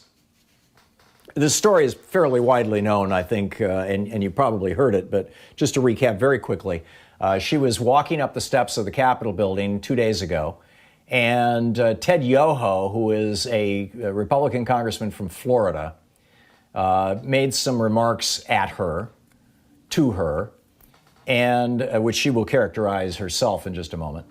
And then as he was walking away, he called her an effing B word. And she's not taking it. She's not having it. And this speech that she gave on the floor is absolutely extraordinary. Now I'm doing the show from home, so it's a real lift for us to play audio direct off the web to you. So I will read to you her speech. We're slowly here bringing up to speed our technical capabilities. But let me just read this speech to you. This is on the floor of the House of Representatives. She says, about 2 days ago, I was walking up the steps of the Capitol and Representative Yoho suddenly turned a corner. He was accompanied by Congressman Roger Williams, and accosted me on the steps right here in front of our nation's capital. I was minding my own business, walking up the steps, and Representative Yoho put a finger in my face. He called me disgusting. He called me crazy. He called me out of my mind. He called me dangerous. And then he took a few more steps, and after I had recognized his comment as rude, he walked away and said, "You're rude? I'm rude? You're calling me rude?" I took a few steps ahead, and I walked inside and cast my vote, because my constituents send me here each and every day to fight for them and to make sure that they're able to keep a roof over their head and that they're able to feed their families and carry on their lives with dignity. I walked back out, and there were reporters in front of the camera, and right in front of the reporters, Representative Yoho called me, and I quote, and she says it, I can't say it on radio or television, an effing B word. And you know, she says these are the words that Representative Yoho levied against a congresswoman. And she talks about how she has experienced this on subways. She experienced this when she was, a server in restaurants and things and bars. And she goes on to say, this is not new. And that is the problem. Mr. Yoho was not alone. He was walking shoulder to shoulder with Representative Roger Williams. And that's when we start to see that this issue is not about one incident. It is cultural. It is a culture of lack of impunity, of accepting of violence and violent language against women, and an entire structure of power that supports that. Because not only have I been spoken to disrespectfully, particularly by members of the Republican Party and elected officials in that Republican Party, not just here, but by the President of the United States last year. He told me to go home to another country with the implication that I don't even belong in America. The governor of Florida, Governor DeSantis, before I was even sworn in, called me a whatever that is. Dehumanizing language, Congresswoman, Representative Alexandria Ocasio-Cortez says, dehumanizing language is not new. And what we are seeing is that incidents like these are happening in a pattern. This is a pattern of an attitude toward women and dehumanization of others. So while I was not deeply hurt or offended by little comments that are made, when I was reflecting on this, I honestly thought I was just going to pack it up and go home. It's just another day, right? But then yesterday, Representative Yoho decided to come on the floor of the House of Representatives and make excuses for his behavior. And that I could not let go. I could not allow my nieces, I could not allow the little girls that I go home to, I could not allow victims of verbal abuse and worse to see that excuse, and to see our Congress accept it as legitimate and accept it as an apology, and to accept silence as a form of acceptance. I could not allow that to stand, which is why I'm raising to make this point of personal privilege. I will not stay up late at night waiting for an apology from a man who has no remorse over calling women and using abusive language toward women. What I do have issue with is using women, our wives and daughters, as shields and excuses for poor behavior. Mr. Yoho mentioned that he has a wife and 2 daughters. I am 2 years younger than Mr. Yoho's youngest daughter. I am someone's daughter, too. My father, thankfully, is not alive to see how Mr. Yoho treated his daughter. My mother got to see Mr. Yoho's disrespect on the floor of this house towards me on television. I am here to show my parents that I am their daughter and that they did not raise me to accept abuse from men. What Mr. Yoho did was give permission to other men to do that to his daughters. In using that language in front of the press, he gave permission to use that language against his wife, his daughters, women in his community, and I am here to stand up and say that is not acceptable. This is Alexandria Ocasio-Cortez speaking on the floor of the House of Representatives yesterday. Having a daughter does not make a man decent. Having a wife does not make a decent man. Treating people with dignity and respect makes a decent man. And when a decent man messes up, as we're all bound to do, he tries his best and does apologize. Not to save face, not to win a vote. He apologizes genuinely to repair and acknowledge the harm done so that we can all move on. Lastly, what I want to express to Mr. Yoho is gratitude. I want to thank him for showing the world that you can be a powerful man and still accost women. You can have daughters and accost women without remorse. You can be married and accost women. You can take photos and project an image to the world of being a family man and accost women without remorse and with a sense of impunity. It happens every day in this country. It happened here on the steps of our nation's capital. It happens when individuals who hold the highest office in this land admit to hurting women and use this language against all of us. Is a time to ban men. You're listening politics. to the Thom Hartmann Program. Call 202-808-9925. We'll be back with your calls after this. It's coming up on 28 minutes past the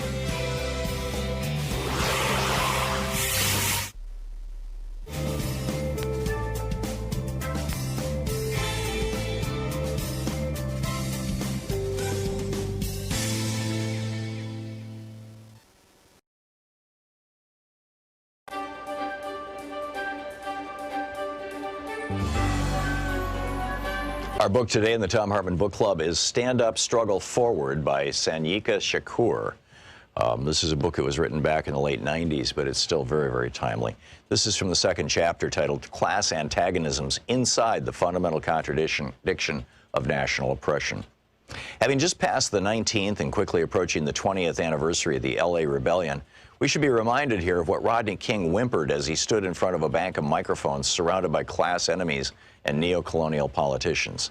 We should remember how he'd been dressed in that non-threatening cardigan sweater, white shirt, and black tie, how his hair had been tortured into submission by a jerry curl. We should reflect as well upon how timid and spooked he looked, and on how concerned and stern those who flanked him were as well. That was a Kodak moment. It was staged to foster an image of contrition and resignation, submission, a victim. Rodney King had been led to believe, through a bourgeois sense of reasoning, that the rebellion was really about him, that the reason new Africans and Mexicanos took to the streets of South Central was the result of his filmed beating. That, of course, is typical of mechanical bourgeois thinking. What it's not typical of, however, is someone from the hood. And this cuts both ways. No one in the hoods and barrios ever thought it was about Rodney King. We'd all seen the film over and over like everyone else, but that was par for the course. We'd always seen that, long before anybody caught it on tape. Actually, we'd experienced much more than that. Why, it's safe to say that the hoods had gone to war with each other in vicious waves of internal, intra-class combat for much less than that, though because of a general colonial mentality which prevents the challenging of bottom-up oppression, the same hood forces will not, in any systemic way, wage war on the pigs, or for freedom, land, and socialism. Rodney King alone, and of his own accord, would not have thought to hold a press conference to ask the asinine question in the form of a whimpering request, can't we just all get along? The fact of the matter is, we are getting along. New Africans and Mexicanos are getting along just fine. What we couldn't understand was why he was admonishing us for getting at the exploiters of our communities. The impression he gave, with his handler's hands up his back like a ventriloquist troll, was that a race riot was going on, as if we had all begun to kill each other or burn and rob each other's homes. His handlers compelled him to send up a false flag, a diversion. But you see, this was the very thing that exposed the class interests and reactionary politics of the Uncle Toms that had been designated to handle him, and by extension, us. Let's go back for a minute. Let's talk social development, aka history. There exists a fundamental contradiction in our lives that, like an elephant in the room, no one wants to acknowledge. As a consequence of the war waged upon various African nations by European powers, those of us captured and kidnapped were taken out of our own self-determining social developments and violently forced into Euro-American history. This is not simply a clever play on words. This is a reality. We lost the ability to control our own destiny. Read that again. From that time until now, the fundamental basic contradiction between the U.S. oppressor nation and our own oppressed and colonized nation has been the governing imperialist relationship, which is to say, us not being in control of the qualitative factors that determine our lives as a people, as a nation. Our tradition of struggle against this fundamental contradiction has taken many forms, some hidden or obscured, some open and hostile. But all of these have been open to resolve the fundamental contradiction and to regain our independence. While there have been some bona fide struggles to resolve the contradiction, there have also been reactionary neocolonial struggles waged by internal enemies loyal to the oppressor nation and culture that have tried time and time again to subvert and control our destiny for the benefit of the capitalists. They've come among us, always imposed from above, stirring up emotions and giving lip service to progress, equality, justice, and prosperity. These always within the colonial confines of the oppressor's arrangements, and none collectively ever materialize, because without a resolution of the fundamental contradiction, that is the freeing of our productive forces from U.S. imperialism and the governing of our own affairs, we'll remain a minority within the American system as opposed to a majority in our own, and subjected to the established bourgeois social contract, i.e. colonialism, neo and post. We can parade all through the empire with black congressmen, black mayors, black governors, black police chiefs, black Supreme Court justices, hell, even a black president. And absolutely nothing will alter the genocidal relationship that governs our national oppression here, because the blacks are part of the colonial apparatus. They have made a strategic alliance with the capitalist imperialists to act as go-betweens in our oppression and exploitation. This is a conscious class stand. The black petty bourgeois is not innocently confused, like, say, Mrs. Jackson across the street is, about our national oppression, about the existence and subjugation of New Africa. They are well-read, have traveled in our experience. They've just chosen sides against us and in favor of our historical enemies. And the sooner we recognize and internalize this, the better off we'll be. Black ain't nothing but a color. As a designation of our national identity, it has played out. It is a superficial understanding at best and a foolish and dangerous analysis at worst. We have no collective control over the qualitative factors which determine our lives. We do not, in other words, control our destiny, not as a people or a state. The book is Stand Up, Struggle Forward by Sanyika Shakur.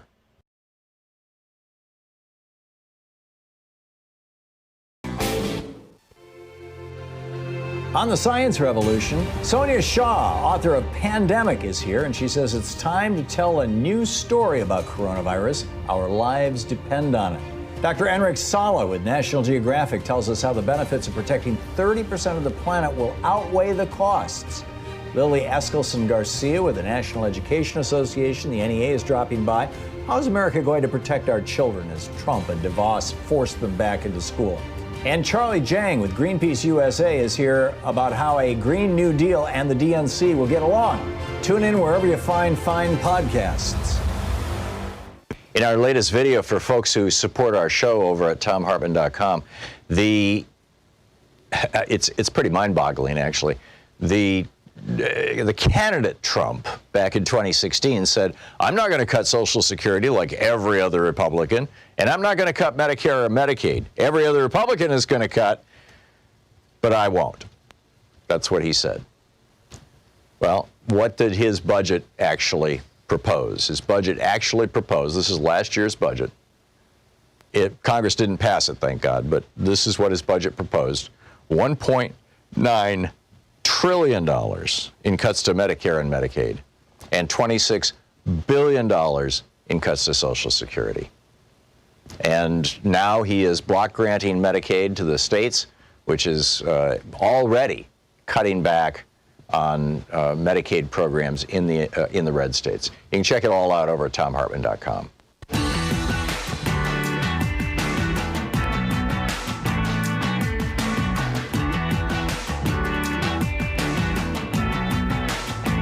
So in the category of this sounds like good news, like, things are moving ahead. This is not, it didn't succeed, but Bernie Sanders and Jeff Merkley and Ron Wyden and Elizabeth Warren put together a piece of legislation that would have cut the Pentagon budget by 10%.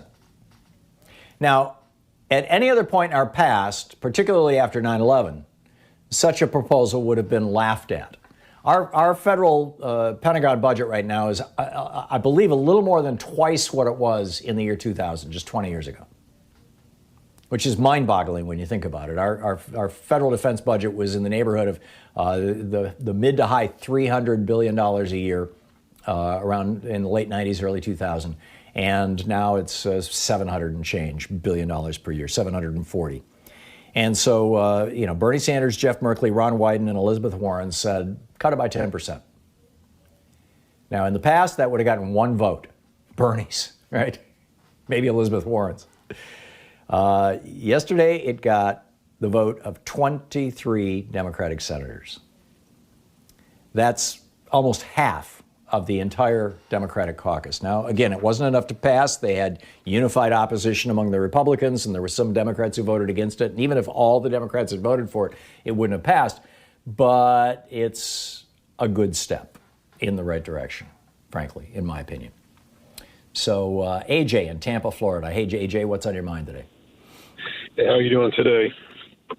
Good. What's up? I just wanted to jump in a little bit on some of the conversation, and I don't understand.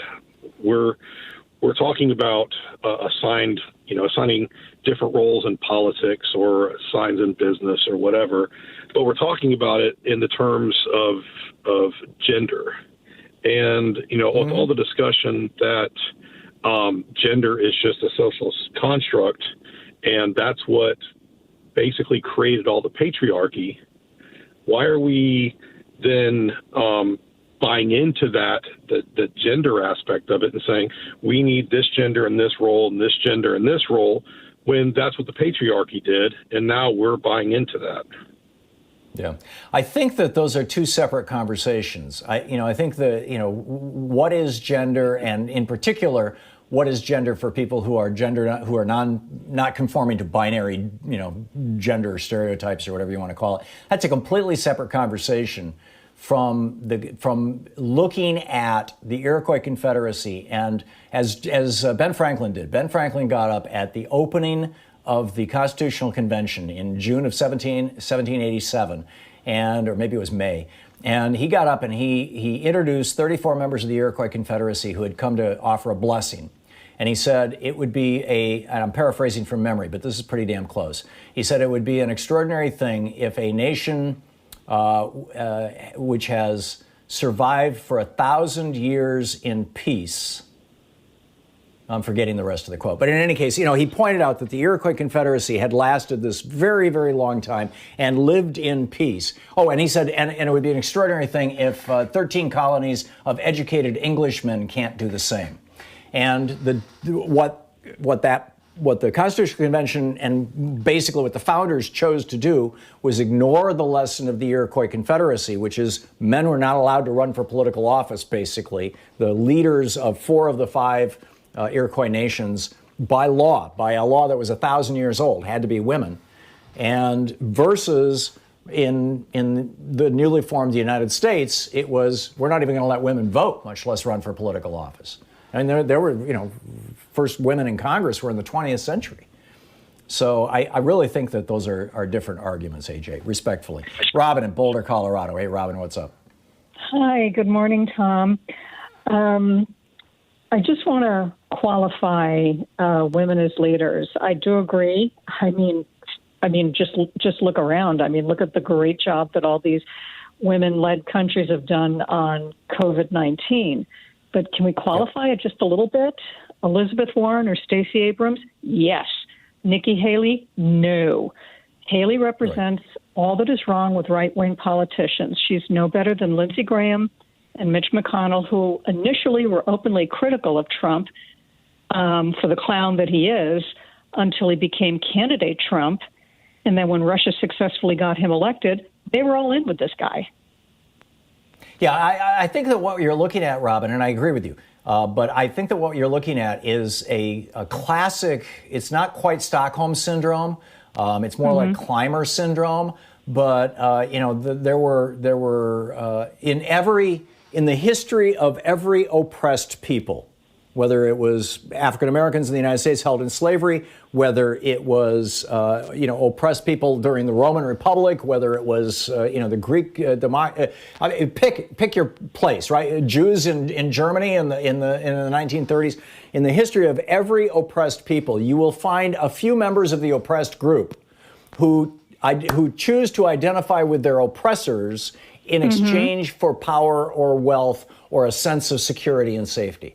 And I think that that's what you're seeing with Joni Ernst and some of these other, women Republicans who, are trying, and Susan Collins, trying to be, well, I'm sort of pro-life, but, she's trying to find her way in this male-dominated world of the Republican Party. And, frankly, if she wants to be a decent politician, she should become a Democrat. And if she wants to stay a Republican, she should just resign or, get ready to get voted out of office, because that's the way the wind is blowing. But I think what you're identifying, Robin, is the exception that proves the rule, not the exception that demonstrates that the rule is wrong. Yeah. That's really unfortunate because Susan Collins is going to lose her position. And for what? Because she thought Trump would have learned his lesson after the impeachment? Oh, my God, that is so laughable. Well, that's my point, is that she sold her soul basically for the for the power and the prestige and ultimately the money that comes with being a United States Senator. Robin, I got to move along, but thank you for your call. Good points, and they need to be discussed. Al in Zanesville, Ohio. Hey, Al, what's up?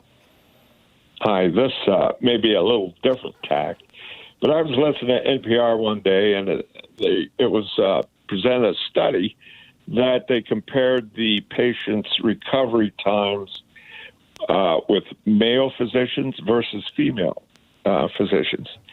Well, and a married couple of physicians was presenting that topic, and the conclusion was that the women's patients recovered much better, much faster, with less, problems than the male physicians. And the bottom line was, if it had been treated by all female, we would have saved 30,000 lives.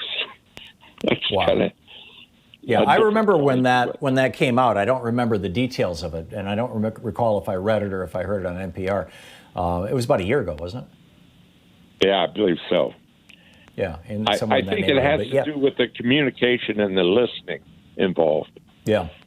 Yeah, and in fact, they identified that. They said that it had to do with that women were more empathetic. They were listening to the patients, and therefore they were making more informed decisions. Al, thank you. That's a good one. Ken in New York City. Hey, Ken, got a little less than a minute. You got a quick one? Sure. Actually, up in the Adirondacks. But anyway, the caller before that gentleman, I think you kind of addressed my point anyway. And I think you may have a valid point as far as what you're saying. I'd also like to point out that culture may be a lot more powerful in this than we think. If you think of TV movies, the women now are just as violent, and they're kicking and they're killing and murdering and everything else just as much. And of course, as mentioning some of the pundits, the cultures and such. Well, wait a minute. Let me push back on that, Ken. Generally speaking, I'm not seeing women being portrayed in violent movies as the bad guy, as the bad person. And so, and generally, the women superheroes that I've seen, they're defending people. Go ahead. I was addressing more the violence, but okay. I see. Yeah, I got it. Yeah, okay. Well, women are perfectly capable of violence. I mean, there's a long history there. That's where the word Amazon came from. We'll be back. It's 45 minutes, and defensive violence, protective violence. We'll be back. It's 45 minutes past the hour. You're listening to Thom Hartmann. Visit ThomHartmann.com for audio and video archives. We'll be back with more of your calls and the news of the day in just a moment. Should men be banned from politics? I'm beginning to think so. I've been thinking so for a while, actually.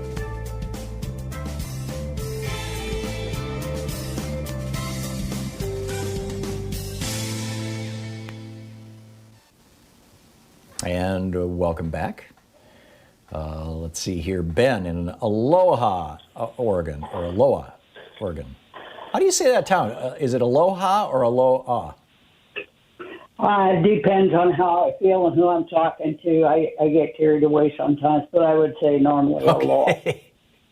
Aloha. Okay, so what's up, Ben? Oh, my God, man. I happened to turn on Facebook, and there you were. Just blew me away. There are still people appearing at the Washington County Peace Vigil in Beaverton. The bus project sold the bus a year or so ago. That was a 17-year run, Tom, and it changed politics here in Oregon. We became a blue state, and it's still changing, and that's a good thing. There are women in the legislature, and that is. We have a woman as governor. We have a woman as attorney general, and they're kicking ass. They're doing a great job. all of the state offices.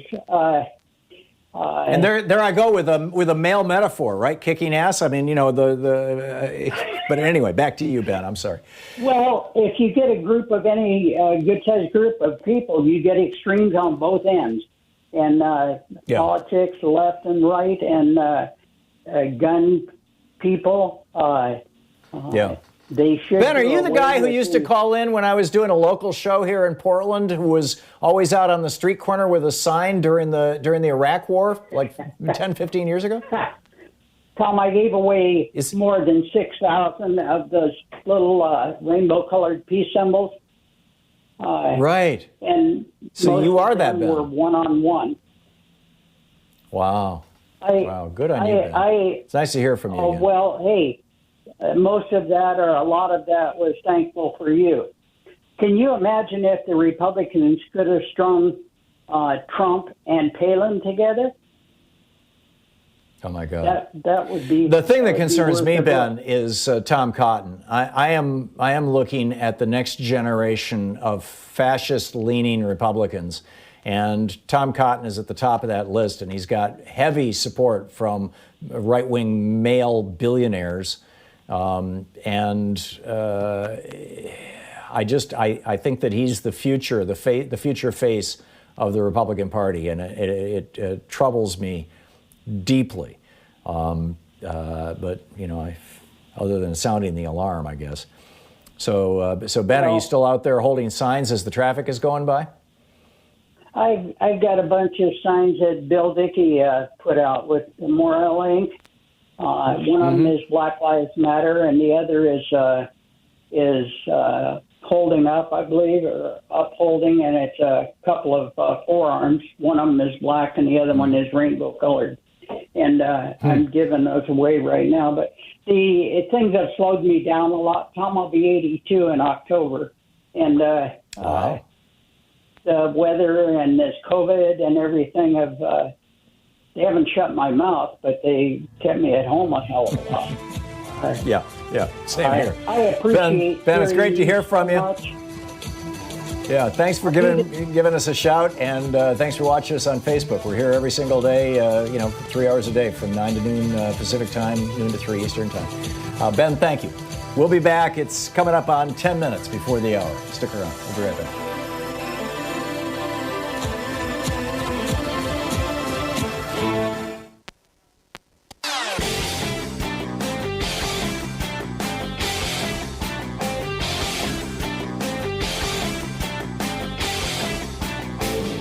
Hey, we're putting together a series of American history books. It started with the hidden history of guns and the Second Amendment. Then we had the hidden history of the Supreme Court, the betrayal of America. Then the hidden history of the Republican war on voting. Coming out soon is the hidden history of monopolies, how big business destroyed the American dream. And then next spring, it's going to be the hidden history of oligarchy and tyranny. Welcome back. Thom Hartmann here with you. Wynn in Solon, Maine. Hey, Wynn, what's up? Speaking of Susan Collins' land. Good to talk to you again. Can you hear me okay? Yeah, just fine, Wynn. Okay. Listen, with all these many, many problems we have, they're put in place by the white male power structure, the inequality, pollution, climate crisis, pandemic, economic crisis, police problems, pollution problems, racism, sexism, misogyny. It's all put in place by the white male power structure. And I feel like we're all at war. But we got all these problems, and we all start picking away at all of them, but they all come from the same place. And I want to know why we as Democrats can't group them all under one umbrella and call it what it is. In a day and age where money equals power, we're under siege. This is, and why can't it be called, a class war? Because that is what it is, and it encompasses all of those problems. But I never hear it talked to or framed in that way, because it is a class war, period. Yeah, I think that the various experiments with Marxism and what was called communism around the world kind of took the shine off or the bloom off, or whatever the phrase is, the phrase class war. Class war has come to be associated with those kinds of regimes, and so it's just not that useful any longer. But point made, Wynn. Point made. Chris in Portland. Hey, Chris, what's up? Hey, Tom. Yeah, a couple of callers ago, the woman called about qualifying women holding power. And I wanted to point out that the ones that were mentioned were women who were sort of subjugated to lesser roles in a male-dominated environment. But we have to also be aware of people like Margaret Thatcher and Ayn Rand, who have had a great deal of influence over powerful men. And that their influence has been very... well, and not only that, who themselves were contaminated with an internalization of misogyny. Margaret Thatcher, you can just Google that, with Ayn Rand in her first big book, Fountainhead. I think Howard Rourke was the name of the hero. He rapes a woman, and she decides later that she likes it. Or liked it. Yeah. I mean, that's right, honest to God. That's that was the book that first made her famous, and that was acceptable, I suppose, in the 50s. Another reflection of the misogyny built into our culture. But as I said earlier, I think that the history, and thank you, Chris, for the call. I think that the history of oppressed people will show you, and you can find it in example after example, and many of them are quite famous, and some of them have phrases that are now offensive. But that among any oppressed group, you're going to find people among the oppressed who are willing to identify with and bind themselves to the oppressors in exchange for safety, security, wealth, or power, or all of the above. David in Occidental, California. Hey, David, what's up? It says here you disagree with me. Hi, Tom. Good. Thanks for taking my call.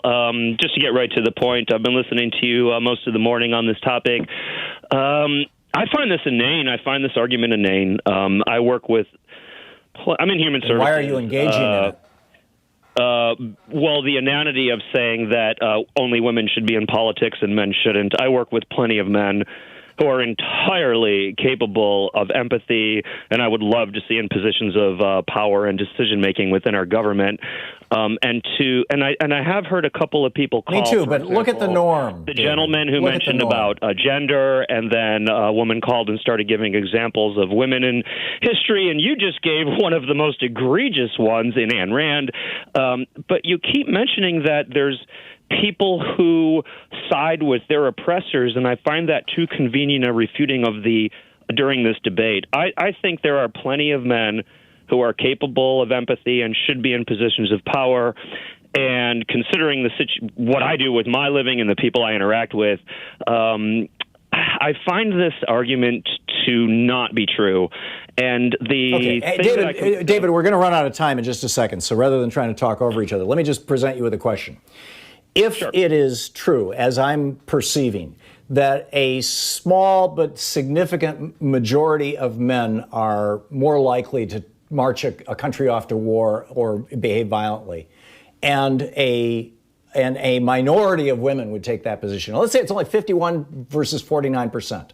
But when you repeat that hundreds of thousands of times over 100 years with hundreds of thousands of political positions, you end up with war and violence in society.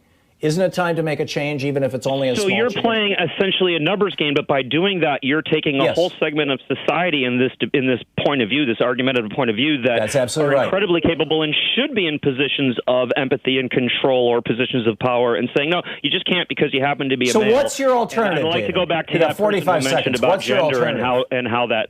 My alternative is it goes down to the person. It has to be the person. It shouldn't be male or female, and especially going back to that idea of what does gender mean? What is male or female in the first place? I do appreciate the debate, but I find it's inane in the point of view that I mentioned.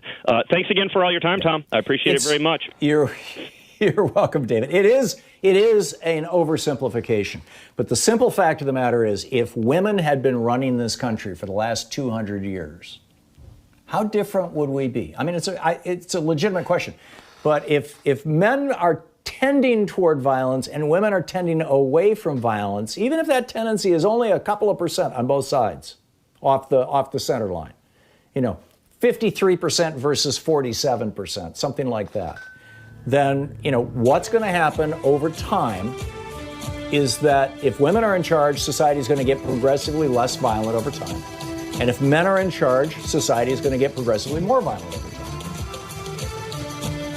One could argue. I think I just did.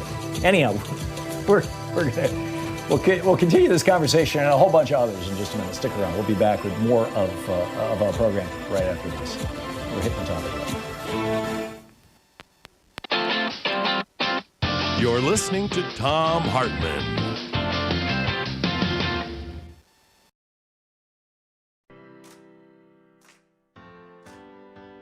These companies support the Thom Hartmann Program. They are Raycon Earbuds. Stay at home with better sound. More info at raycon.com/Tom. Omega XL, which according to clinical research helps joints. More info at omegaxl.com/Tom. CB Distillery, CBD for sleeping.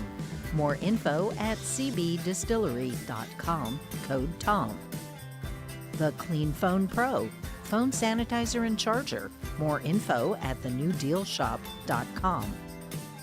Keeps hair loss treatment. More info at keeps.com/Tom.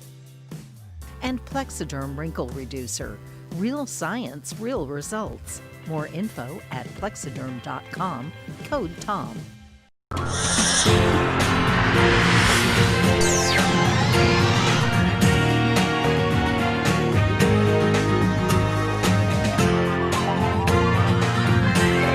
We say fight back!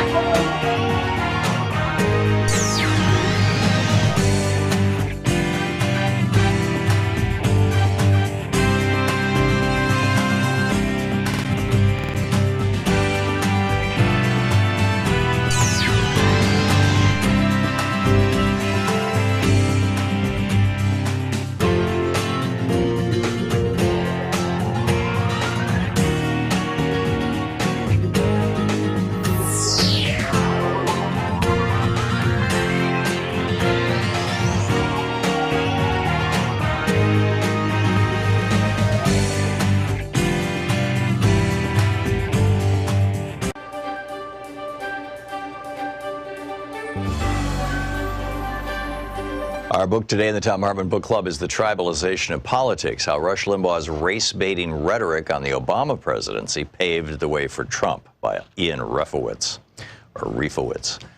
Donald Trump owns, this is from the first chapter, Donald Trump owns conservative media 100% lock, stock, and barrel. Full of bluster and bombast, Trump uses modern media tools like Twitter to directly blast the nation with his unfiltered, uninformed, and uncivil messages at full volume. To those outside the conservative media bubble, it may seem as though Trump is the entire ballgame. Sure, Fox News is a presence, but the news channel has reconstituted itself these days as state media, singular in purpose, to prop up Trump's candidacy. Whatever the, quote, conservative message might be these days, it doesn't exist without Trump. It's Trump who sets the agenda. It is Trump who determines the message, and it is Trump who decides who best can sell it. 10 out of 10 times, it's Trump. Thus, in this world of Trump, Trump, Trump, and more Trump, it is easy for the uninitiated to forget that in addition to the president's Twitter account, conservatives have built a massive media machine to promote a message that is often at odds with reality and the American mainstream. Forged in the aftermath of Barry Goldwater's 1964 landslide loss, this massive network of conservative TV, radio, print, and online outlets have allowed them to build an alternative reality so powerful and convincing that entire swaths of the country are held in thrall. A Pew study in 2017 found that 40% of Trump voters relied on Fox News as their main source of news. Meanwhile, only 3% of Hillary Clinton voters relied on any cable news channel as their primary source of information. Conservative websites like the Daily Caller and Breitbart reach millions. Social media like Facebook and Twitter is awash in conservative voices, further amplified by Russian bots. And the dark web has given voice to the darkest fringes of the conservative world, from white supremacists to conspiracy theorists like the QAnon crew, convinced of a deep state conspiracy against Trump, fueled by child sex traffickers like Hillary Clinton. But nothing reaches more conservative voices than AM radio. Once the province of music stations, the emergence of FM radio led to a mass migration to the higher quality band that left AM radio in severe decline. Talk radio didn't require that same level of quality audio, and station operators embraced the format. The elimination of the Fairness Doctrine in 1987 made it possible for conservatives to take over the dial without concern that political balance was required. And in 1988, a certain Rush Limbaugh launched his nationally syndicated show. It's hard to overstate just how dramatically important Limbaugh has been in defining conservative thought and ideology. with an audience that has at times reached into the tens of millions. No single conservative personality outside of modern-day Trump has had this kind of reach or influence. And unlike Fox News, which actively makes conservatives stupid, Limbaugh's method of misinformation has always been rooted in a more solid foundation of truthiness. A 2007 survey by Pew Research found that Limbaugh listeners demonstrated among the highest knowledge levels in response to a battery of political current affairs questions, with 79% having either a high or moderate level. Among Fox News viewers, the number was only 65%, second to last, with nightly news watchers faring worse. Here's a funny aside. The most informed were watchers of Comedy Central's Daily Show and Colbert Report, also at 79% combined, but with a larger number of high levels of knowledge. But knowing the names of the vice president, governor, and speaker of the House is only base level knowledge. Limbaugh may accurately impart such information, but as this book shows, his pernicious twisting of facts, out of context quotes, and toxic editorializing have done far worse damage to our country than whether someone knows or doesn't know the name of the Supreme Court, of the Chief Justice of the Supreme Court. If you are anything like me, the sheer amount of misinformation stated by Rush Limbaugh in the pages ahead will shock and anger you deeply. Not just about how Limbaugh twisted the truth. As Ian notes early on, Limbaugh launched his coverage of the Obama presidency with four simple words: I hope he fails.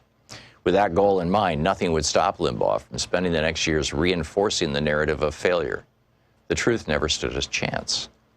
What makes this so infuriating is that Limbaugh decided that lies and policy differences weren't enough to make Obama a failure. Instead, he had to other him, turning white America against him. And he did that with pure, unfiltered, unadulterated racism.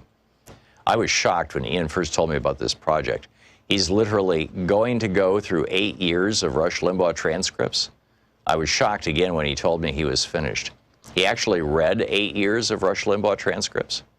But that was nothing like the jolt from seeing the result of that thankless labor. His comprehensive transcribing of Limbaugh's hate, always in full context. What these pages show are the words of a white supremacist.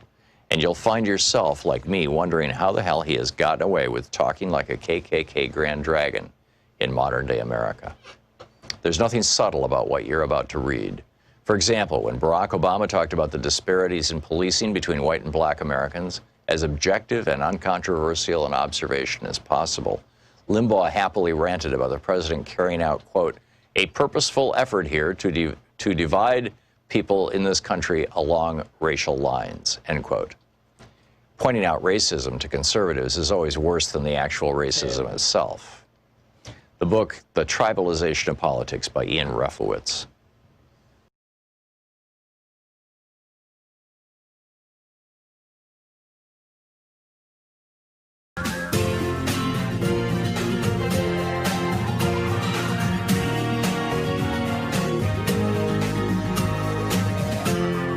This is the Thom Hartmann Program.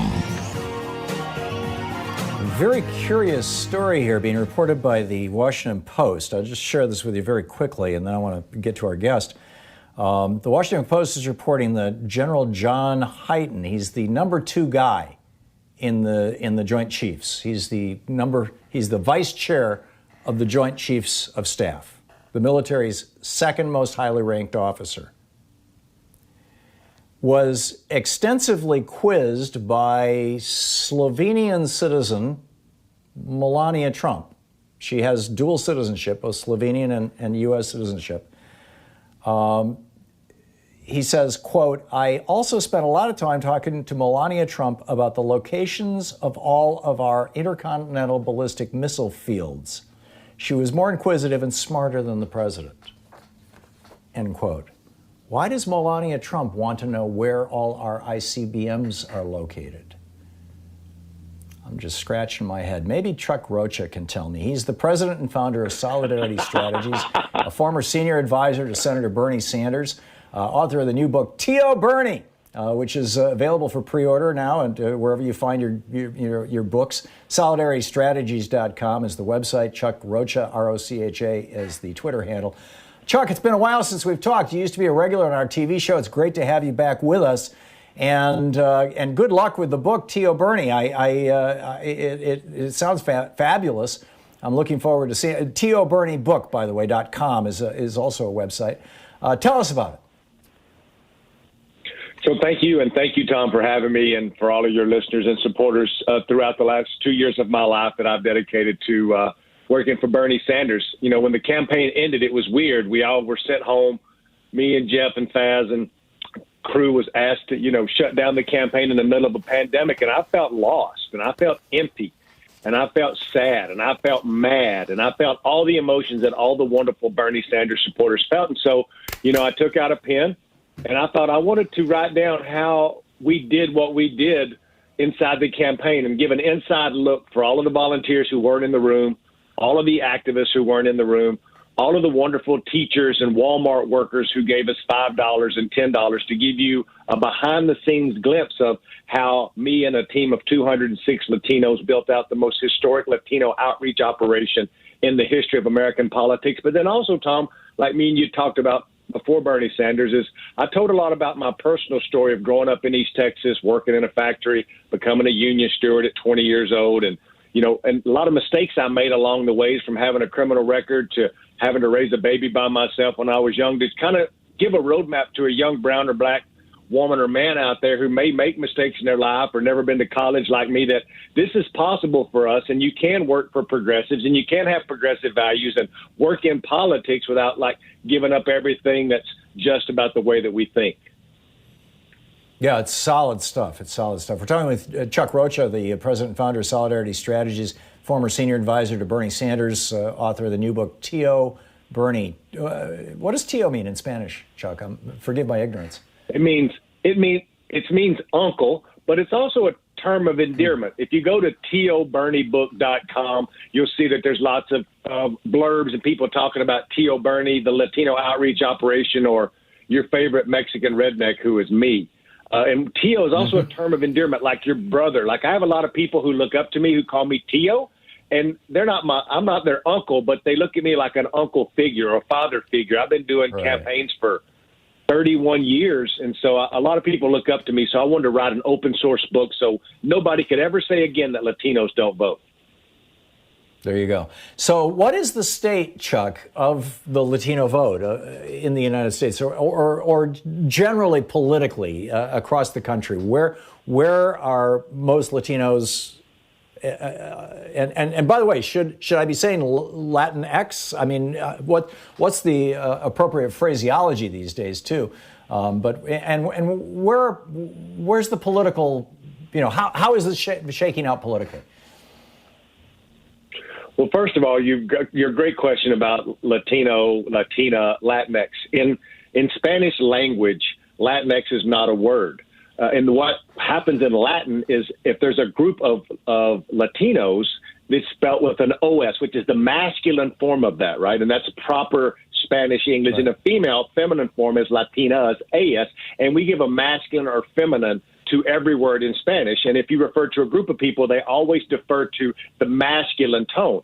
Well, a lot of folks today who don't want to show gender bias, who want to be non-gender conformant, use the word Latinx. I myself use the word Latino, but I also recognize people who like Latinx, because I think however you self-identify is very important. And if you do that, I will reflect that on you and show the respect of non-gender and say Latinx. So in the book, a lot we use Latino, because I'm an old Mexican from East Texas. I like to use the proper word, which is Latino, with no disrespect, but I also lift up those voices. The Latino vote in America is really, really in a weird state, because we have a president who started his campaign attacking us and has never stopped till today, from putting babies and mothers in cages at our borders, to doing away with DACA for our dreamers, to watching the COVID crisis kill us at 3 times the rate of white people, while saying that undocumented Latinos who work in meatpacking plants are necessary manual labor, but not necessary to become U.S. citizens. So with that constant attack, we're in a time of upheaval, but also tremendous nervousness and unrest in the community. I've been doing these series of books on the hidden histories of America, and the one I just started working on the last month is on healthcare and digging into the history of why the United States has no national healthcare program, all the way back to the late 19th century, but in particular in the 20th century. What I find is time after time after time that when a national healthcare program is brought up, is proposed, whether it was Teddy Roosevelt, whether it was Franklin Roosevelt, whether it was Harry Truman, pick your. It was always opposed by people who didn't want Black and Hispanic people to have that benefit. Typically, specifically Black people, they didn't want African Americans to have access to health care. Texas, where you're from, still has not expanded Medicaid. To what extent is essentially the war on Medicaid in Texas also a war on the I don't know if disproportionately large, but Texas has a very large population, Hispanic population. To what extent are those two things tied together? Tom, it's a great question. You hit it right on the head.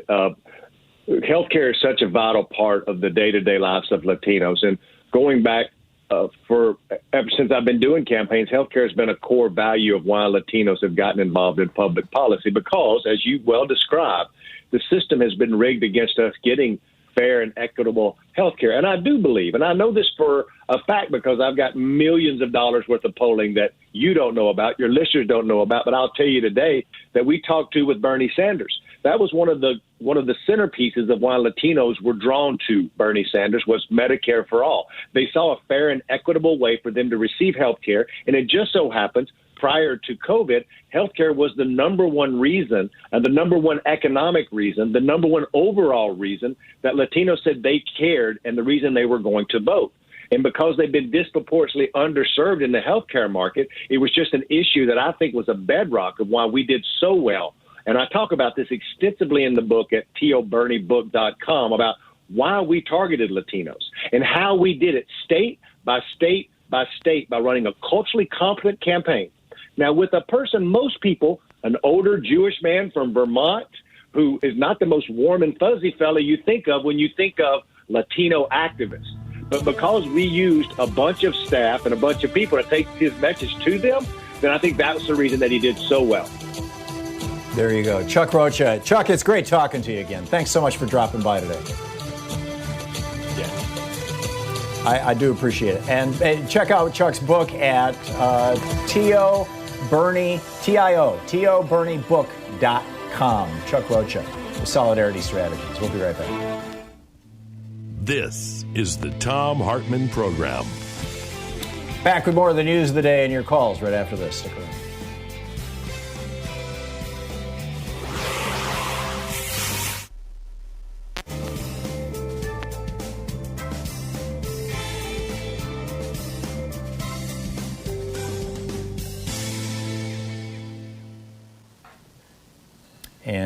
And welcome back. Diana in Sacramento. Hey, Diana, what's on your mind today? Hey, Tom. I just wanted to bring up the point you're talking about women and being in positions to make influence and working and stuff. In the past, especially, they have children, seeing that their children are cared for and they're comfortable that their children are probably being cared for has always been an issue. And things have gotten better over the years. I have 7 grandchildren. And but with this present situation here, with this virus and these schools all closing down and they're only giving us 1 to 2 weeks notice. Oh, sorry, now the school's closing down. I'm not seeing anything of an answer of what a woman is supposed to do with her children while she's working. There are very little options. The only options I've heard through the different radio and television is, if your kid doesn't have a computer, we can give them a computer. If you don't have internet, you can park your car at the school and get onto the internet.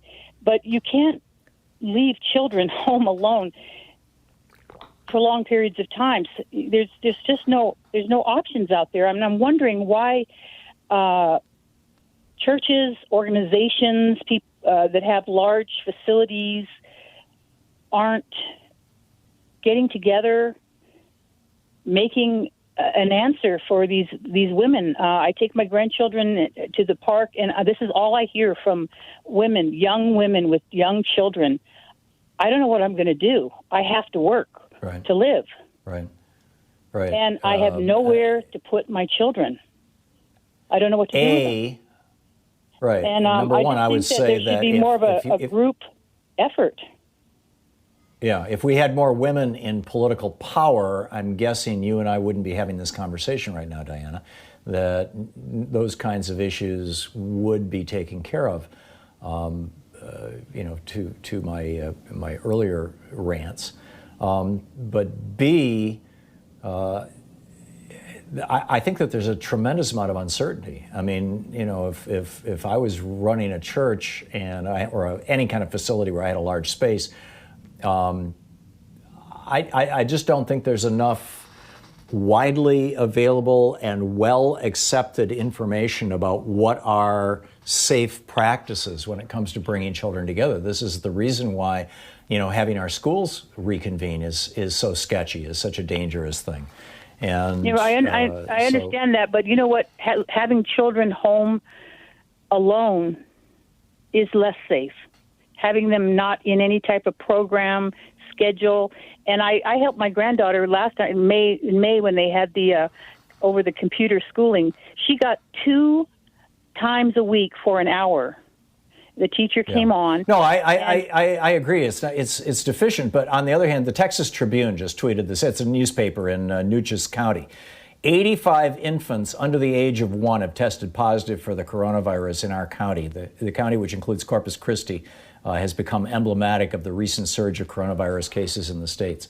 Children can get this, and even if they don't get really sick from it, they can transmit it to adults.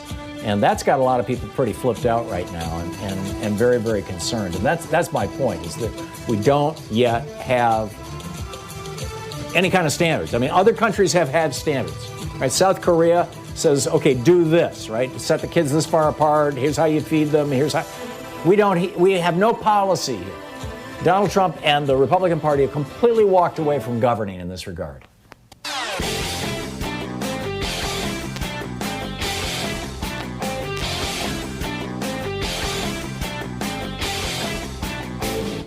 Our 1-hour free podcast recaps our show, and it's available wherever fine podcasts are found. And we have the full 3-hour podcast available over at thomhartmann.com if you want to really support our program. It's that time of year where we celebrate Memorial Day. We memorialize the Americans who have died in our wars, in the Vietnam War, in the Iraq War, in the Afghanistan War, in the Gulf War, the earlier Iraq War, in the Korean War.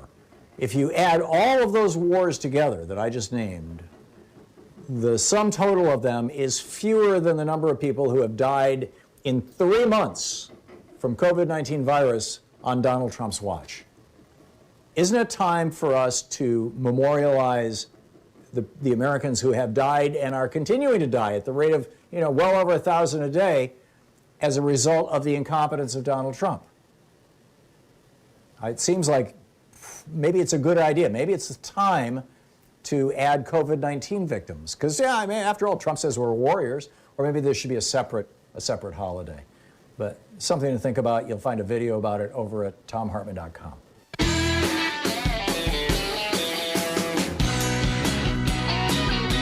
Welcome back.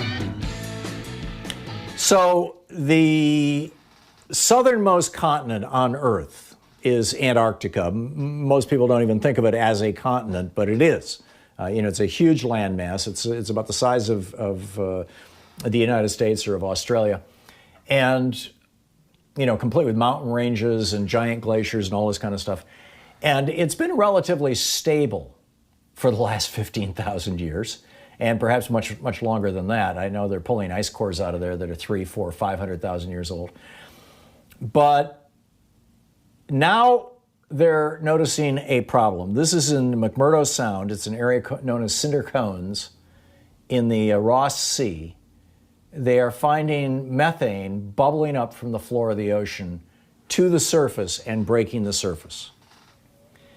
Now, back a few decades ago, a couple of scientists came up with this doomsday theory about why 97% of all life on Earth went extinct at during the Permian mass extinction 250 million years ago.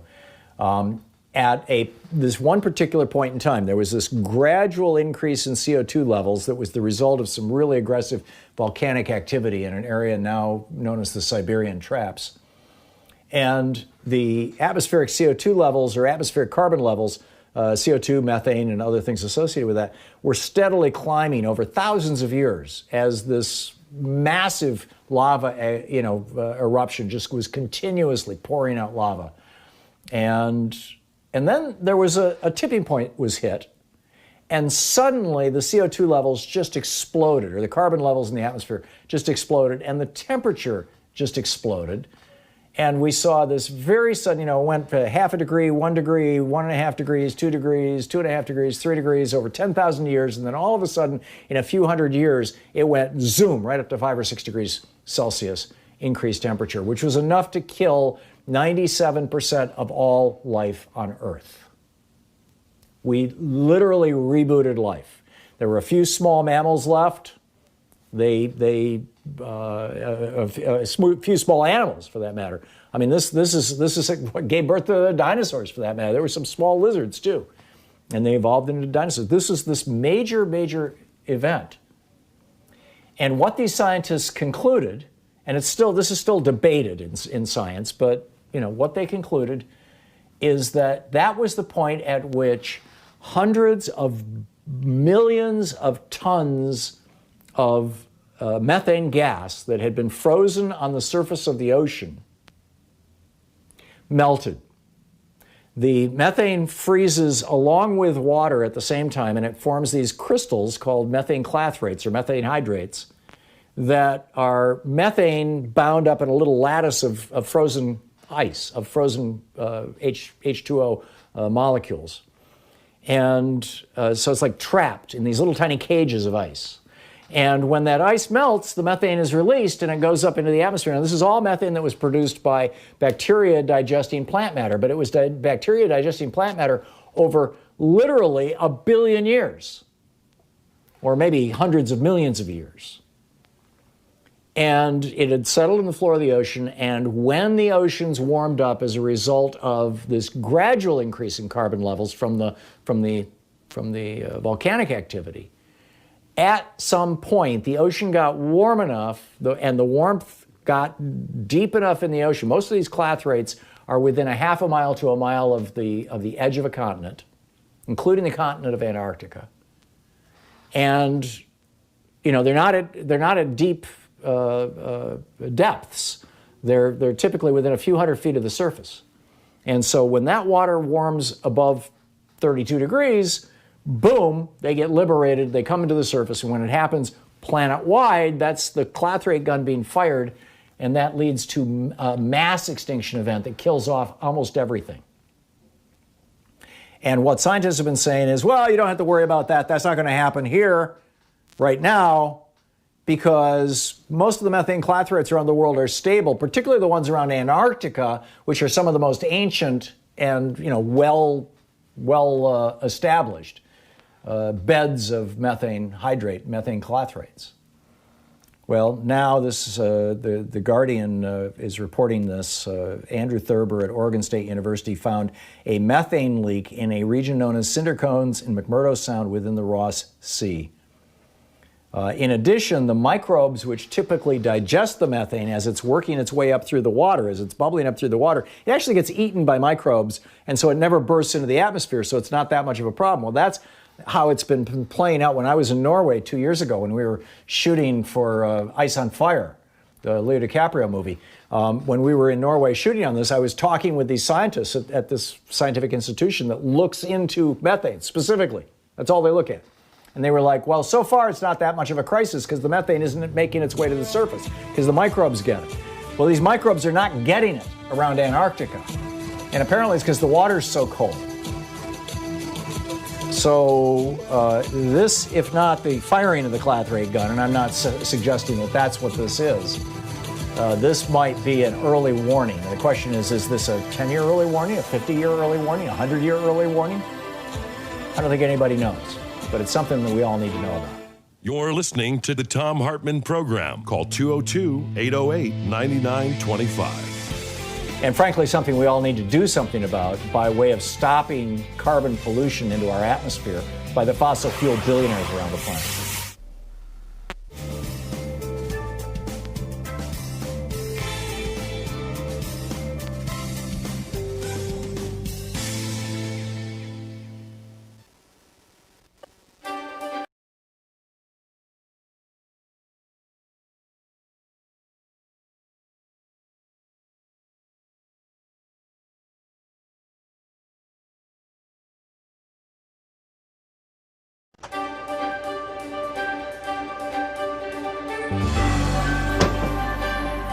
Today's book in our book club is The Hidden History of the War on Voting, Who Stole Your Vote and How to Get It Back, by this guy, Thom Hartmann. This is from chapter 1, or from the introduction, actually. In 2016, 6% of Americans who were eligible to vote nominated Donald Trump as the GOP's presidential candidate. It was 8% for Hillary Clinton on the Democratic side. Trump went on to be elected president by 26% of eligible voters. The modern American oligarchs have largely stayed in power using three simple elements: explicit and overt racism, massive disinformation campaigns, and voter suppression. No ideas, no push for better schools, hospitals, airports, roads, or bridges, or reform of our health, energy, or financial systems. No promise of more and better jobs. None of these staples of past presidential campaigns can be found in pretty much any Republican advertising today. Instead, the public Republican message is all about race, or the subset of race, religion. Muslim stands in for brown Arab in GOP speak, and immigration, aka brown people from south of our border, and socialism. Meanwhile, Republican secretaries of state across the nation are vigorously purging voters from the rolls. Over 17 million, more than 10% of America's active voters, in just the 2016-2018 period, according to NBC News. After the After the 5 Republican appointees on the U.S. Supreme Court gutted the Voting Rights Act in 2013, 14 GOP-controlled states moved within a year, some within days, to restrict access to the vote, particularly for communities of color, students, and retired people. In North Carolina, for example, 158 polling places were permanently closed in the 40 counties with the most African-American voters just before the 2016 election, leading to a 16% decline in African-American early voting in that state. An MIT study found that nationwide, Hispanic voters wait 150% longer in line than white voters, and black voters can expect to wait 200% longer in line to vote. In Indiana, then Governor Mike Pence's new rigorous voter ID law caused an 11.5% drop in African-American voting. Students are suing for their right to vote, and retired people who no longer drive but care passionately about their Social Security and Medicare are being turned away at the polls by the hundreds of thousands because their driver's licenses have expired. The obvious failure of 40-plus years of Reaganomics and GOP policies to maintain a functional middle class in America has been a problem for the modern GOP. In 1974, for example, the GOP had outright control of only 7 states. The message, elect us and we'll help the rich people, just didn't generally resonate with American voters. It's the reason why, outside of the fluke elections of 46 and 52, Democrats controlled the House of Representatives outright for 3 generations, from 1933 to 1996, and controlled the Senate for most of that time. Desperate to win the presidency for the GOP in 1968, Richard Nixon went so far as to commit treason by torpedoing a peace deal with President Lyndon Johnson that President Lyndon Johnson had worked out with the North and South Vietnamese.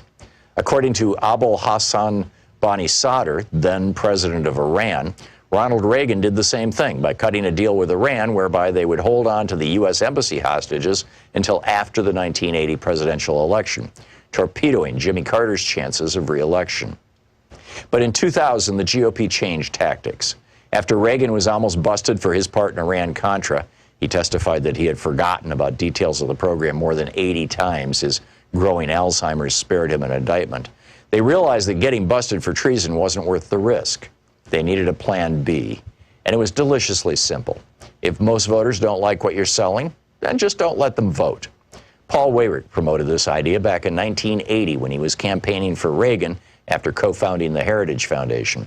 And indeed, many Republican luminaries, such as William Rehnquist, who went from serving the GOP by standing in polling places and intimidating Hispanic and Native American voters in the 1960s, to becoming Chief Justice of the Supreme Court, rose up through the ranks by participating in Republican-run voter intimidation schemes. Voter suppression became the foundational go-to tactic for the GOP in 2000. Although the GOP attacked Democratic presidential nominee Al Gore with smear and innuendo, ridiculing him for helping write the legislation that created the modern internet, for example, the main thing that got George W. Bush into the White House was voter suppression. His brother, Florida Governor Jeb Bush, and Bush's Secretary of State, Katherine Harris, threw somewhere between 20,000 and 90,000 African-American voters off the rolls. They were able to get the vote close enough. The 5 Republican appointees to the Supreme Court functionally awarded Bush the presidency. The BBC covered this in 2001 in 2 major investigative reports that were seen all over the world, except on any American media. By 2016, the Republican Party had fine-tuned its voter suppression and intimidation systems to the point that they ran like well-oiled machines in nearly 30 states. Between the 2012 and 2016 presidential elections, for example, Ohio had purged more than 2 million voters from its rolls, the vast majority, more than 2 to 1, in heavily African-American and Hispanic counties. The 5 Republican appointees on the Supreme Court ruled in 2017 that they could keep it up. And other states have since adopted their new tactic of caging voters. The book, The Hidden History of the War on Voting, by me. On the Science Revolution, Sonia Shaw, author of Pandemic, is here, and she says it's time to tell a new story about coronavirus. Our lives depend on it. Dr. Enric Sala with National Geographic tells us how the benefits of protecting 30% of the planet will outweigh the costs. Lily Eskelsen-Garcia with the National Education Association, the NEA, is dropping by. How is America going to protect our children as Trump and DeVos force them back into school?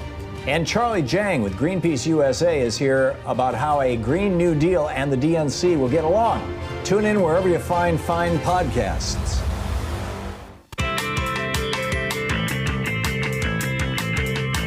I love it. This post by Denham over at DU, Ron DeSantis, meet the bus. It's yesterday or a couple days ago, Trump said he was asked about Florida. In fact, this has happened twice now in 2 days. He said, and I quote, Florida's a little tough or a big tough position, is in a little tough or big tough position. Right. And then Kellyanne Conway comes out and they say, basically, Florida's melting down. Is that Trump's fault or is that DeSantis' fault? And Kellyanne goes, well, they opened up some of the industries too quickly, like bars. The governors wanted complete latitude over when they would open their states. They pushed back heavily, Republicans and Democrats, when it was falsely rumored that the president was going to be in charge of opening the states. Oh, Trump had nothing to do with this? DeSantis wasn't following Trump's lead? Oh, my. Doris in Westland, Michigan. Hey, Doris. Louise and I used to live in Westland when we were first married. When she was pregnant with our oldest daughter, we lived there. In fact, when our oldest daughter was born, we lived in Westland. It's been a long time since I've heard from anybody from Westland. What's up? Well, I wanted to comment about the man who called in and said that he disagreed because the argument was inane. But to me, that's a typical male response. Instead of just saying, I disagree with you, and presenting his argument, he had to insult you and say you're too stupid to come up with something intelligent. And that's just the way men act. I chose not to take the bait on that and rather treat him as if he was being respectful. Because, he was making a point that very few people called in to make. I said to Joyce, who answers our phone, if you get anybody who wants to take a position contrary to mine, I would love to have that debate, that conversation. And maybe I'll learn something. But so far, we've only had one caller say that. Doris, thank you. Thank you. Spot on. Yes, go ahead. I had a hard time not calling him a name myself, so I just said man. There you go. Okay. Thank you, Doris. It's great to hear from you. Thank you. Say hi to Westland for Louise and me. David in Ketchum, Idaho. Hey, David, what's up? Hi, Tom. Talking to you through my face mask on the town square of Ketchum. I would I'd say that you didn't go far enough in that you didn't say why Ben Franklin when he brought in the Iroquois Confederacy, brought up the gender role in their confederacy and why it was so enduring. And at that point, I'd like to mention our Democratic candidate for senator, United States Senator in Idaho, and her name is Paulette Jordan, and she's the first 1,000th generation American to run for the U.S. Senate. So she's Native American. She's running for the Senate. That's wonderful. Yes, has she won the primary? Is she the candidate? Absolutely. She trounced, and she's the candidate, and we would like to get as much national media behind her. David, reach out or suggest to her and her campaign, unless you're directly involved with it, to reach out to Sean Taylor, who is my executive producer. She basically runs all the booking on this show. Everything goes through Sean. Her contact information is on our website. Tell the campaign to reach out to Sean, and we would love to have that candidate. We would love to have her on the program. That's fantastic. David, thank you for the call. Eric in Canyon City, Colorado. Hey, Eric, what's up? Hey, Tom. It's an honor. So I was thinking about when Obama was president, the Republicans controlled the House. Whoever controls the House can decide which people they want to have come speak. So they had, Benjamin Netanyahu, who really didn't like Obama up there to speak. So in line with today's conversation, I think the Democrats ought to invite Angela Merkel to come and talk about Germany's response to the coronavirus, Germany's experience with fascism, just her being a generally better leader, and I think someone who really gets under Trump's skin. I agree. I don't think her English is that good, and it would pretty much have to be in English. So although Jacinda Ardern, who is the president of New Zealand and has done a spectacular job and is much beloved and is famous all around the world for the great job she's done with COVID, among other things, she can't speak specifically to fascism the way that Angela Merkel could. She can speak to leadership and to the COVID crisis.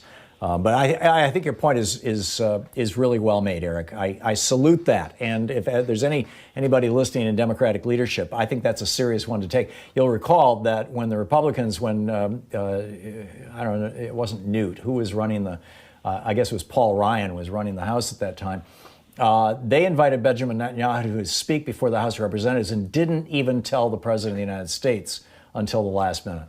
I mean, it was just so wrong. Anyhow, David in Torrance, California. Hey, David, what's on your mind today?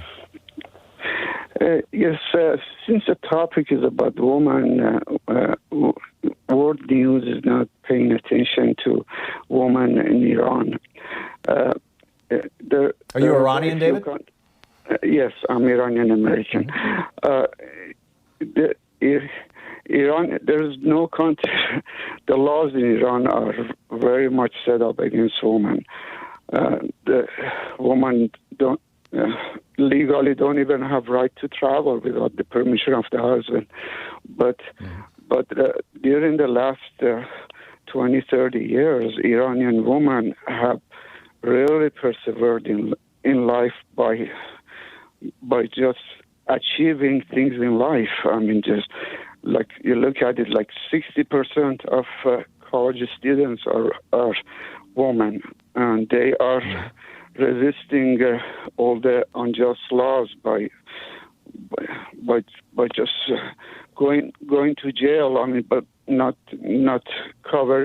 wearing a scarf, or I mean, from little things to big things. And like I was in Iran a couple of years ago, I had like few medical cares. Basically, every physician that I saw was a woman, and so this, I think the world should pay a little more attention about woman movement in Iran and support it in any way they can.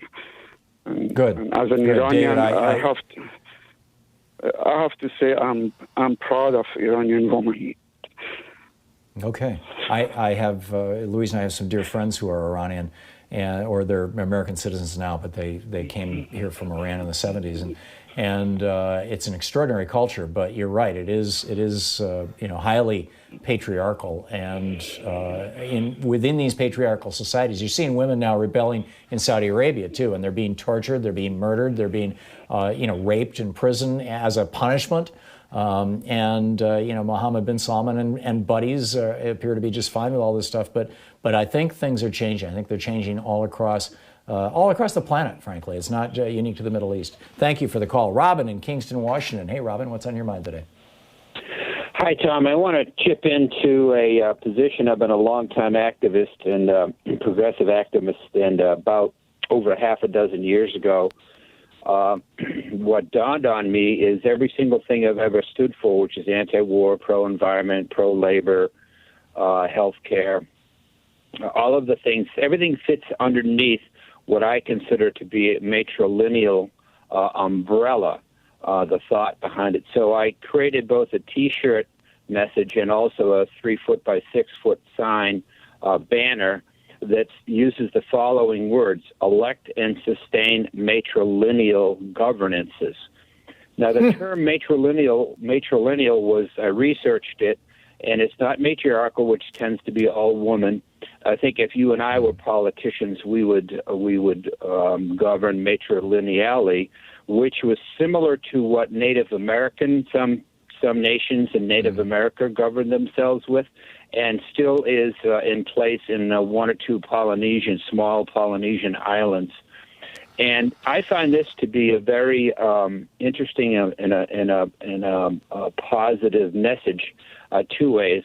One is more serious. I do think that man that called in and sort of challenged you in your black and white statement had solid ground to stand on, because I think that your presentation is all woman. And again, I will say that matrilineal is something where it's actually not sexist. It's not either male or female. So, Robin, how is, I get that, for example, in Judaism, you are not Jewish if your mother's not Jewish. If you have a Jewish father and a Christian mother, then technically you're not Jewish. If you have a Jewish mother and a Christian father, then you are, because the lineage of the religion, for lack of a better word, flows from woman to child.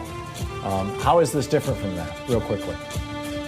Well, I don't think that I can answer that situation, because I never talk about Jews. We all get in trouble when we do that. Okay. All right. Then I'll let that go.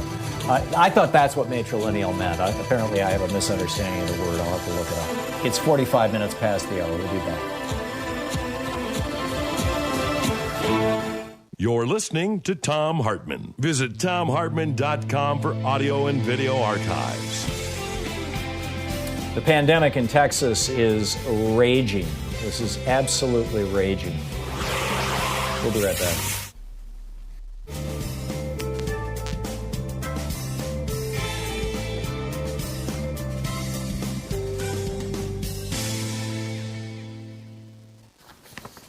This is just amazing. 115 deaths reported in Hidalgo County over the last 4 days, including 7 people in their 20s and 30s dead.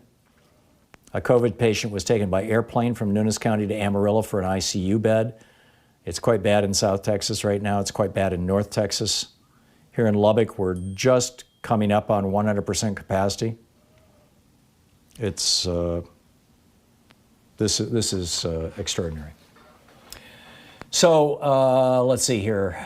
Picking up your phone calls. Betsy in Bridgeville, California. Hey, Betsy, what's on your mind? Hi, Tom. I just have simple little comment. I was hearing you talk about women should be more representative and control the government. And why not 50-50? They're about 50% of the population. So we should aim for more of that and look at each person as an individual minority of one, not just Black Lives Matter or women or men, but each person as one sacred spiritual being, e pluribus unum. And I'm still waiting for the age of Aquarius to bloom and thrive. So I'm just an old hippie. I get it, Betsy. I would be fine with 50-50, frankly. Yeah. Okay. I mean, we're nowhere Earth. close to that. Yeah. I'm sorry. I know. It should be improved.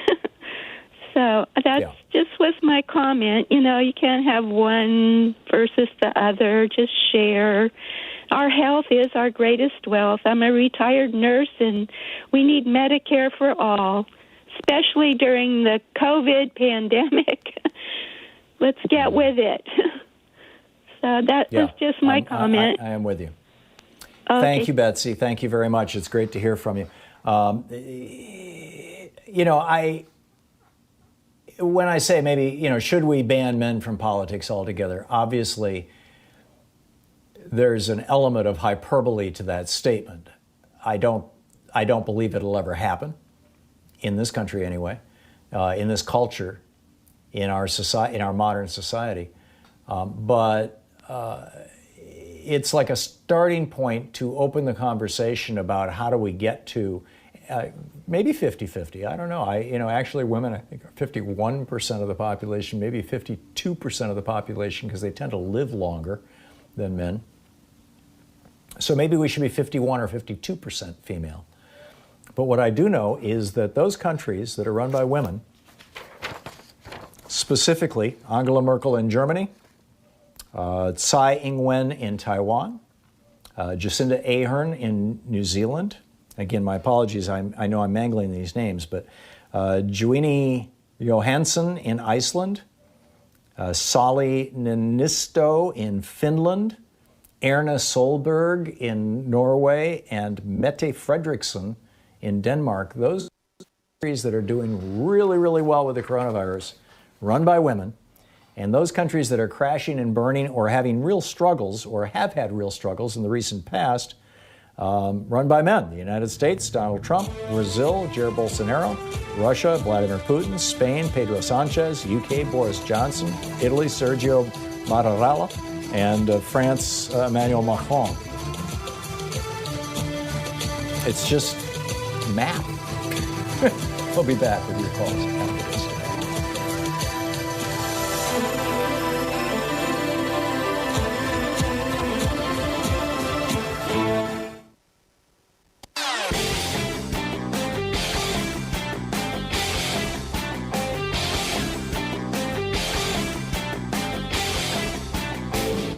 Hey, we're putting together a series of American history books. It started with the hidden history of guns and the Second Amendment.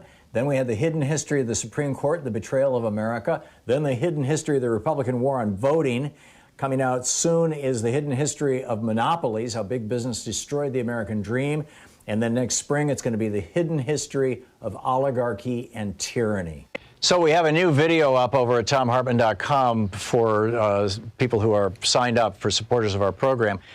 And it's about how Donald Trump, 16 days after Mr. Khashoggi was murdered by the Saudis in Turkey and his body dismembered and vanished, 16 days after that happened, without notifying Congress and with virtually no mention to anybody, Donald Trump authorized the transfer of top secret nuclear technology to the Saudis. This should be a serious issue. Tim Kaine, the senator from Virginia, is raising hell about it because Khashoggi lived in Virginia. But I think everybody in Congress should be raising hell about this. And when you back this up with this new report out from ProPublica that the Saudis were involved in 9/11, it gets real interesting. So you can check that out over at thomhartmann.com. Look for our basically members-only video.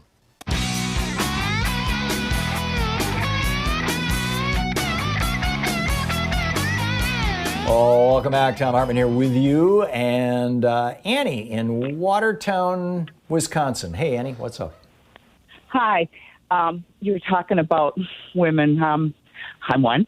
And about 20 years ago, I still get really frustrated, if not downright angry, at young women who say, oh, I'm not a feminist. I don't need that. They're crazy, In 82, 83, I'd been working road construction on the road, and so I decided to be closer to home and took a job I worked full-time, and I decided I wanted to establish some credit.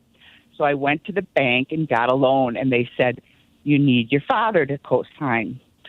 At the same time, this young high school senior guy that worked with us full-time, part-time, had no problem on his own getting a loan. Wow. How old were you at that time? I would have been about 23, 24. 2 years later, I had to get a co-signer for my car, too. Yeah, well, we had this in the early 70s. Louise was in her 20s, and she couldn't get a credit card without my signature. That was not because of her employment situation. It was because she was female. That was just the rule. Women have to have dad or brother or husband sign for them. It's not even 40 years ago. Yeah. It's breathtaking, and so much of that history has just been lost. By the way, it's remarkable. Annie, thank you for the call. It's great to hear from you. Randall in Minneapolis. Hey, Randall, what's up? Thanks for taking my call, Tom. When I was back in the '60s, when I was being confirmed, I had a few questions, and the more I read the Bible at the time, the more I realized how important Mary was. And they pretty much took care of Mary just to prove a point that men, but I think men are so afraid of the knowledge and wisdom and understanding of women that they could not possibly let them be in charge. But that's all it is. They're afraid of women. Yeah, I think racism and misogyny are both rooted in fear. And that's why the people who sell them use fear to sell them. And, case in point, Donald Trump. And he's selling both, by the way. He's selling hatred of minorities, and he's selling, or non-white people, shall we say, and also gender minorities. And he's selling, hatred of women, who are actually the gender majority in this country. So, yeah, Randall, excellent points all. James in Spokane, Washington. Hey, James, what's up?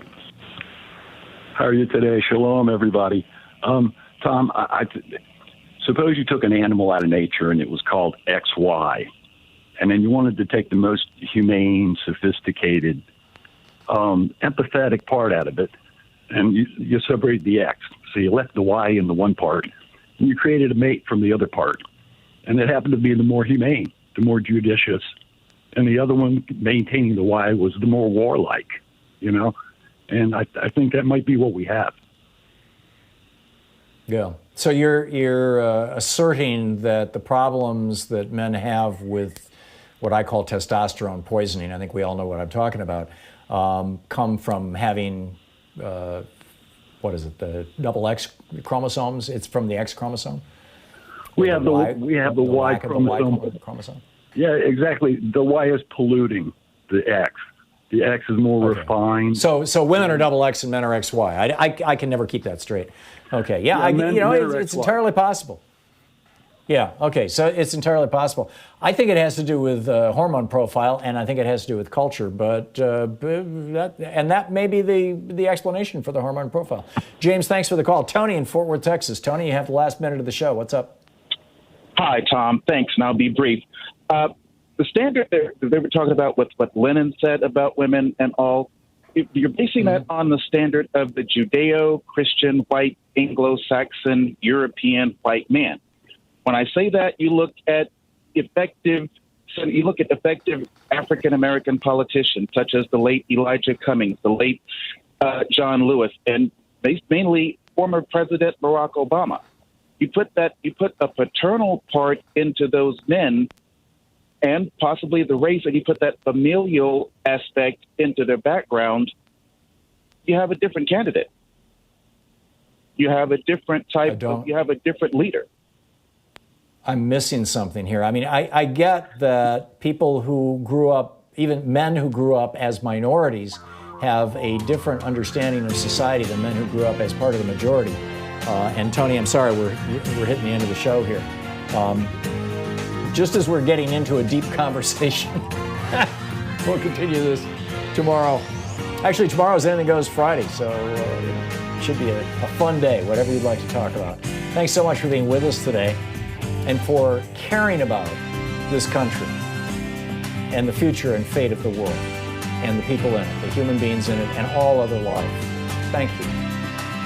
Please tell your friends how to find good progressive media. There's a lot of great progressive media out there. However you're listening to this program or watching it, share that with somebody. Tag You're It. We'll see you tomorrow. Have a great afternoon. You've been listening to Thom Hartmann.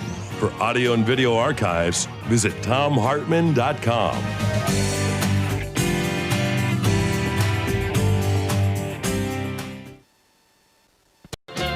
What's the matter with the post office?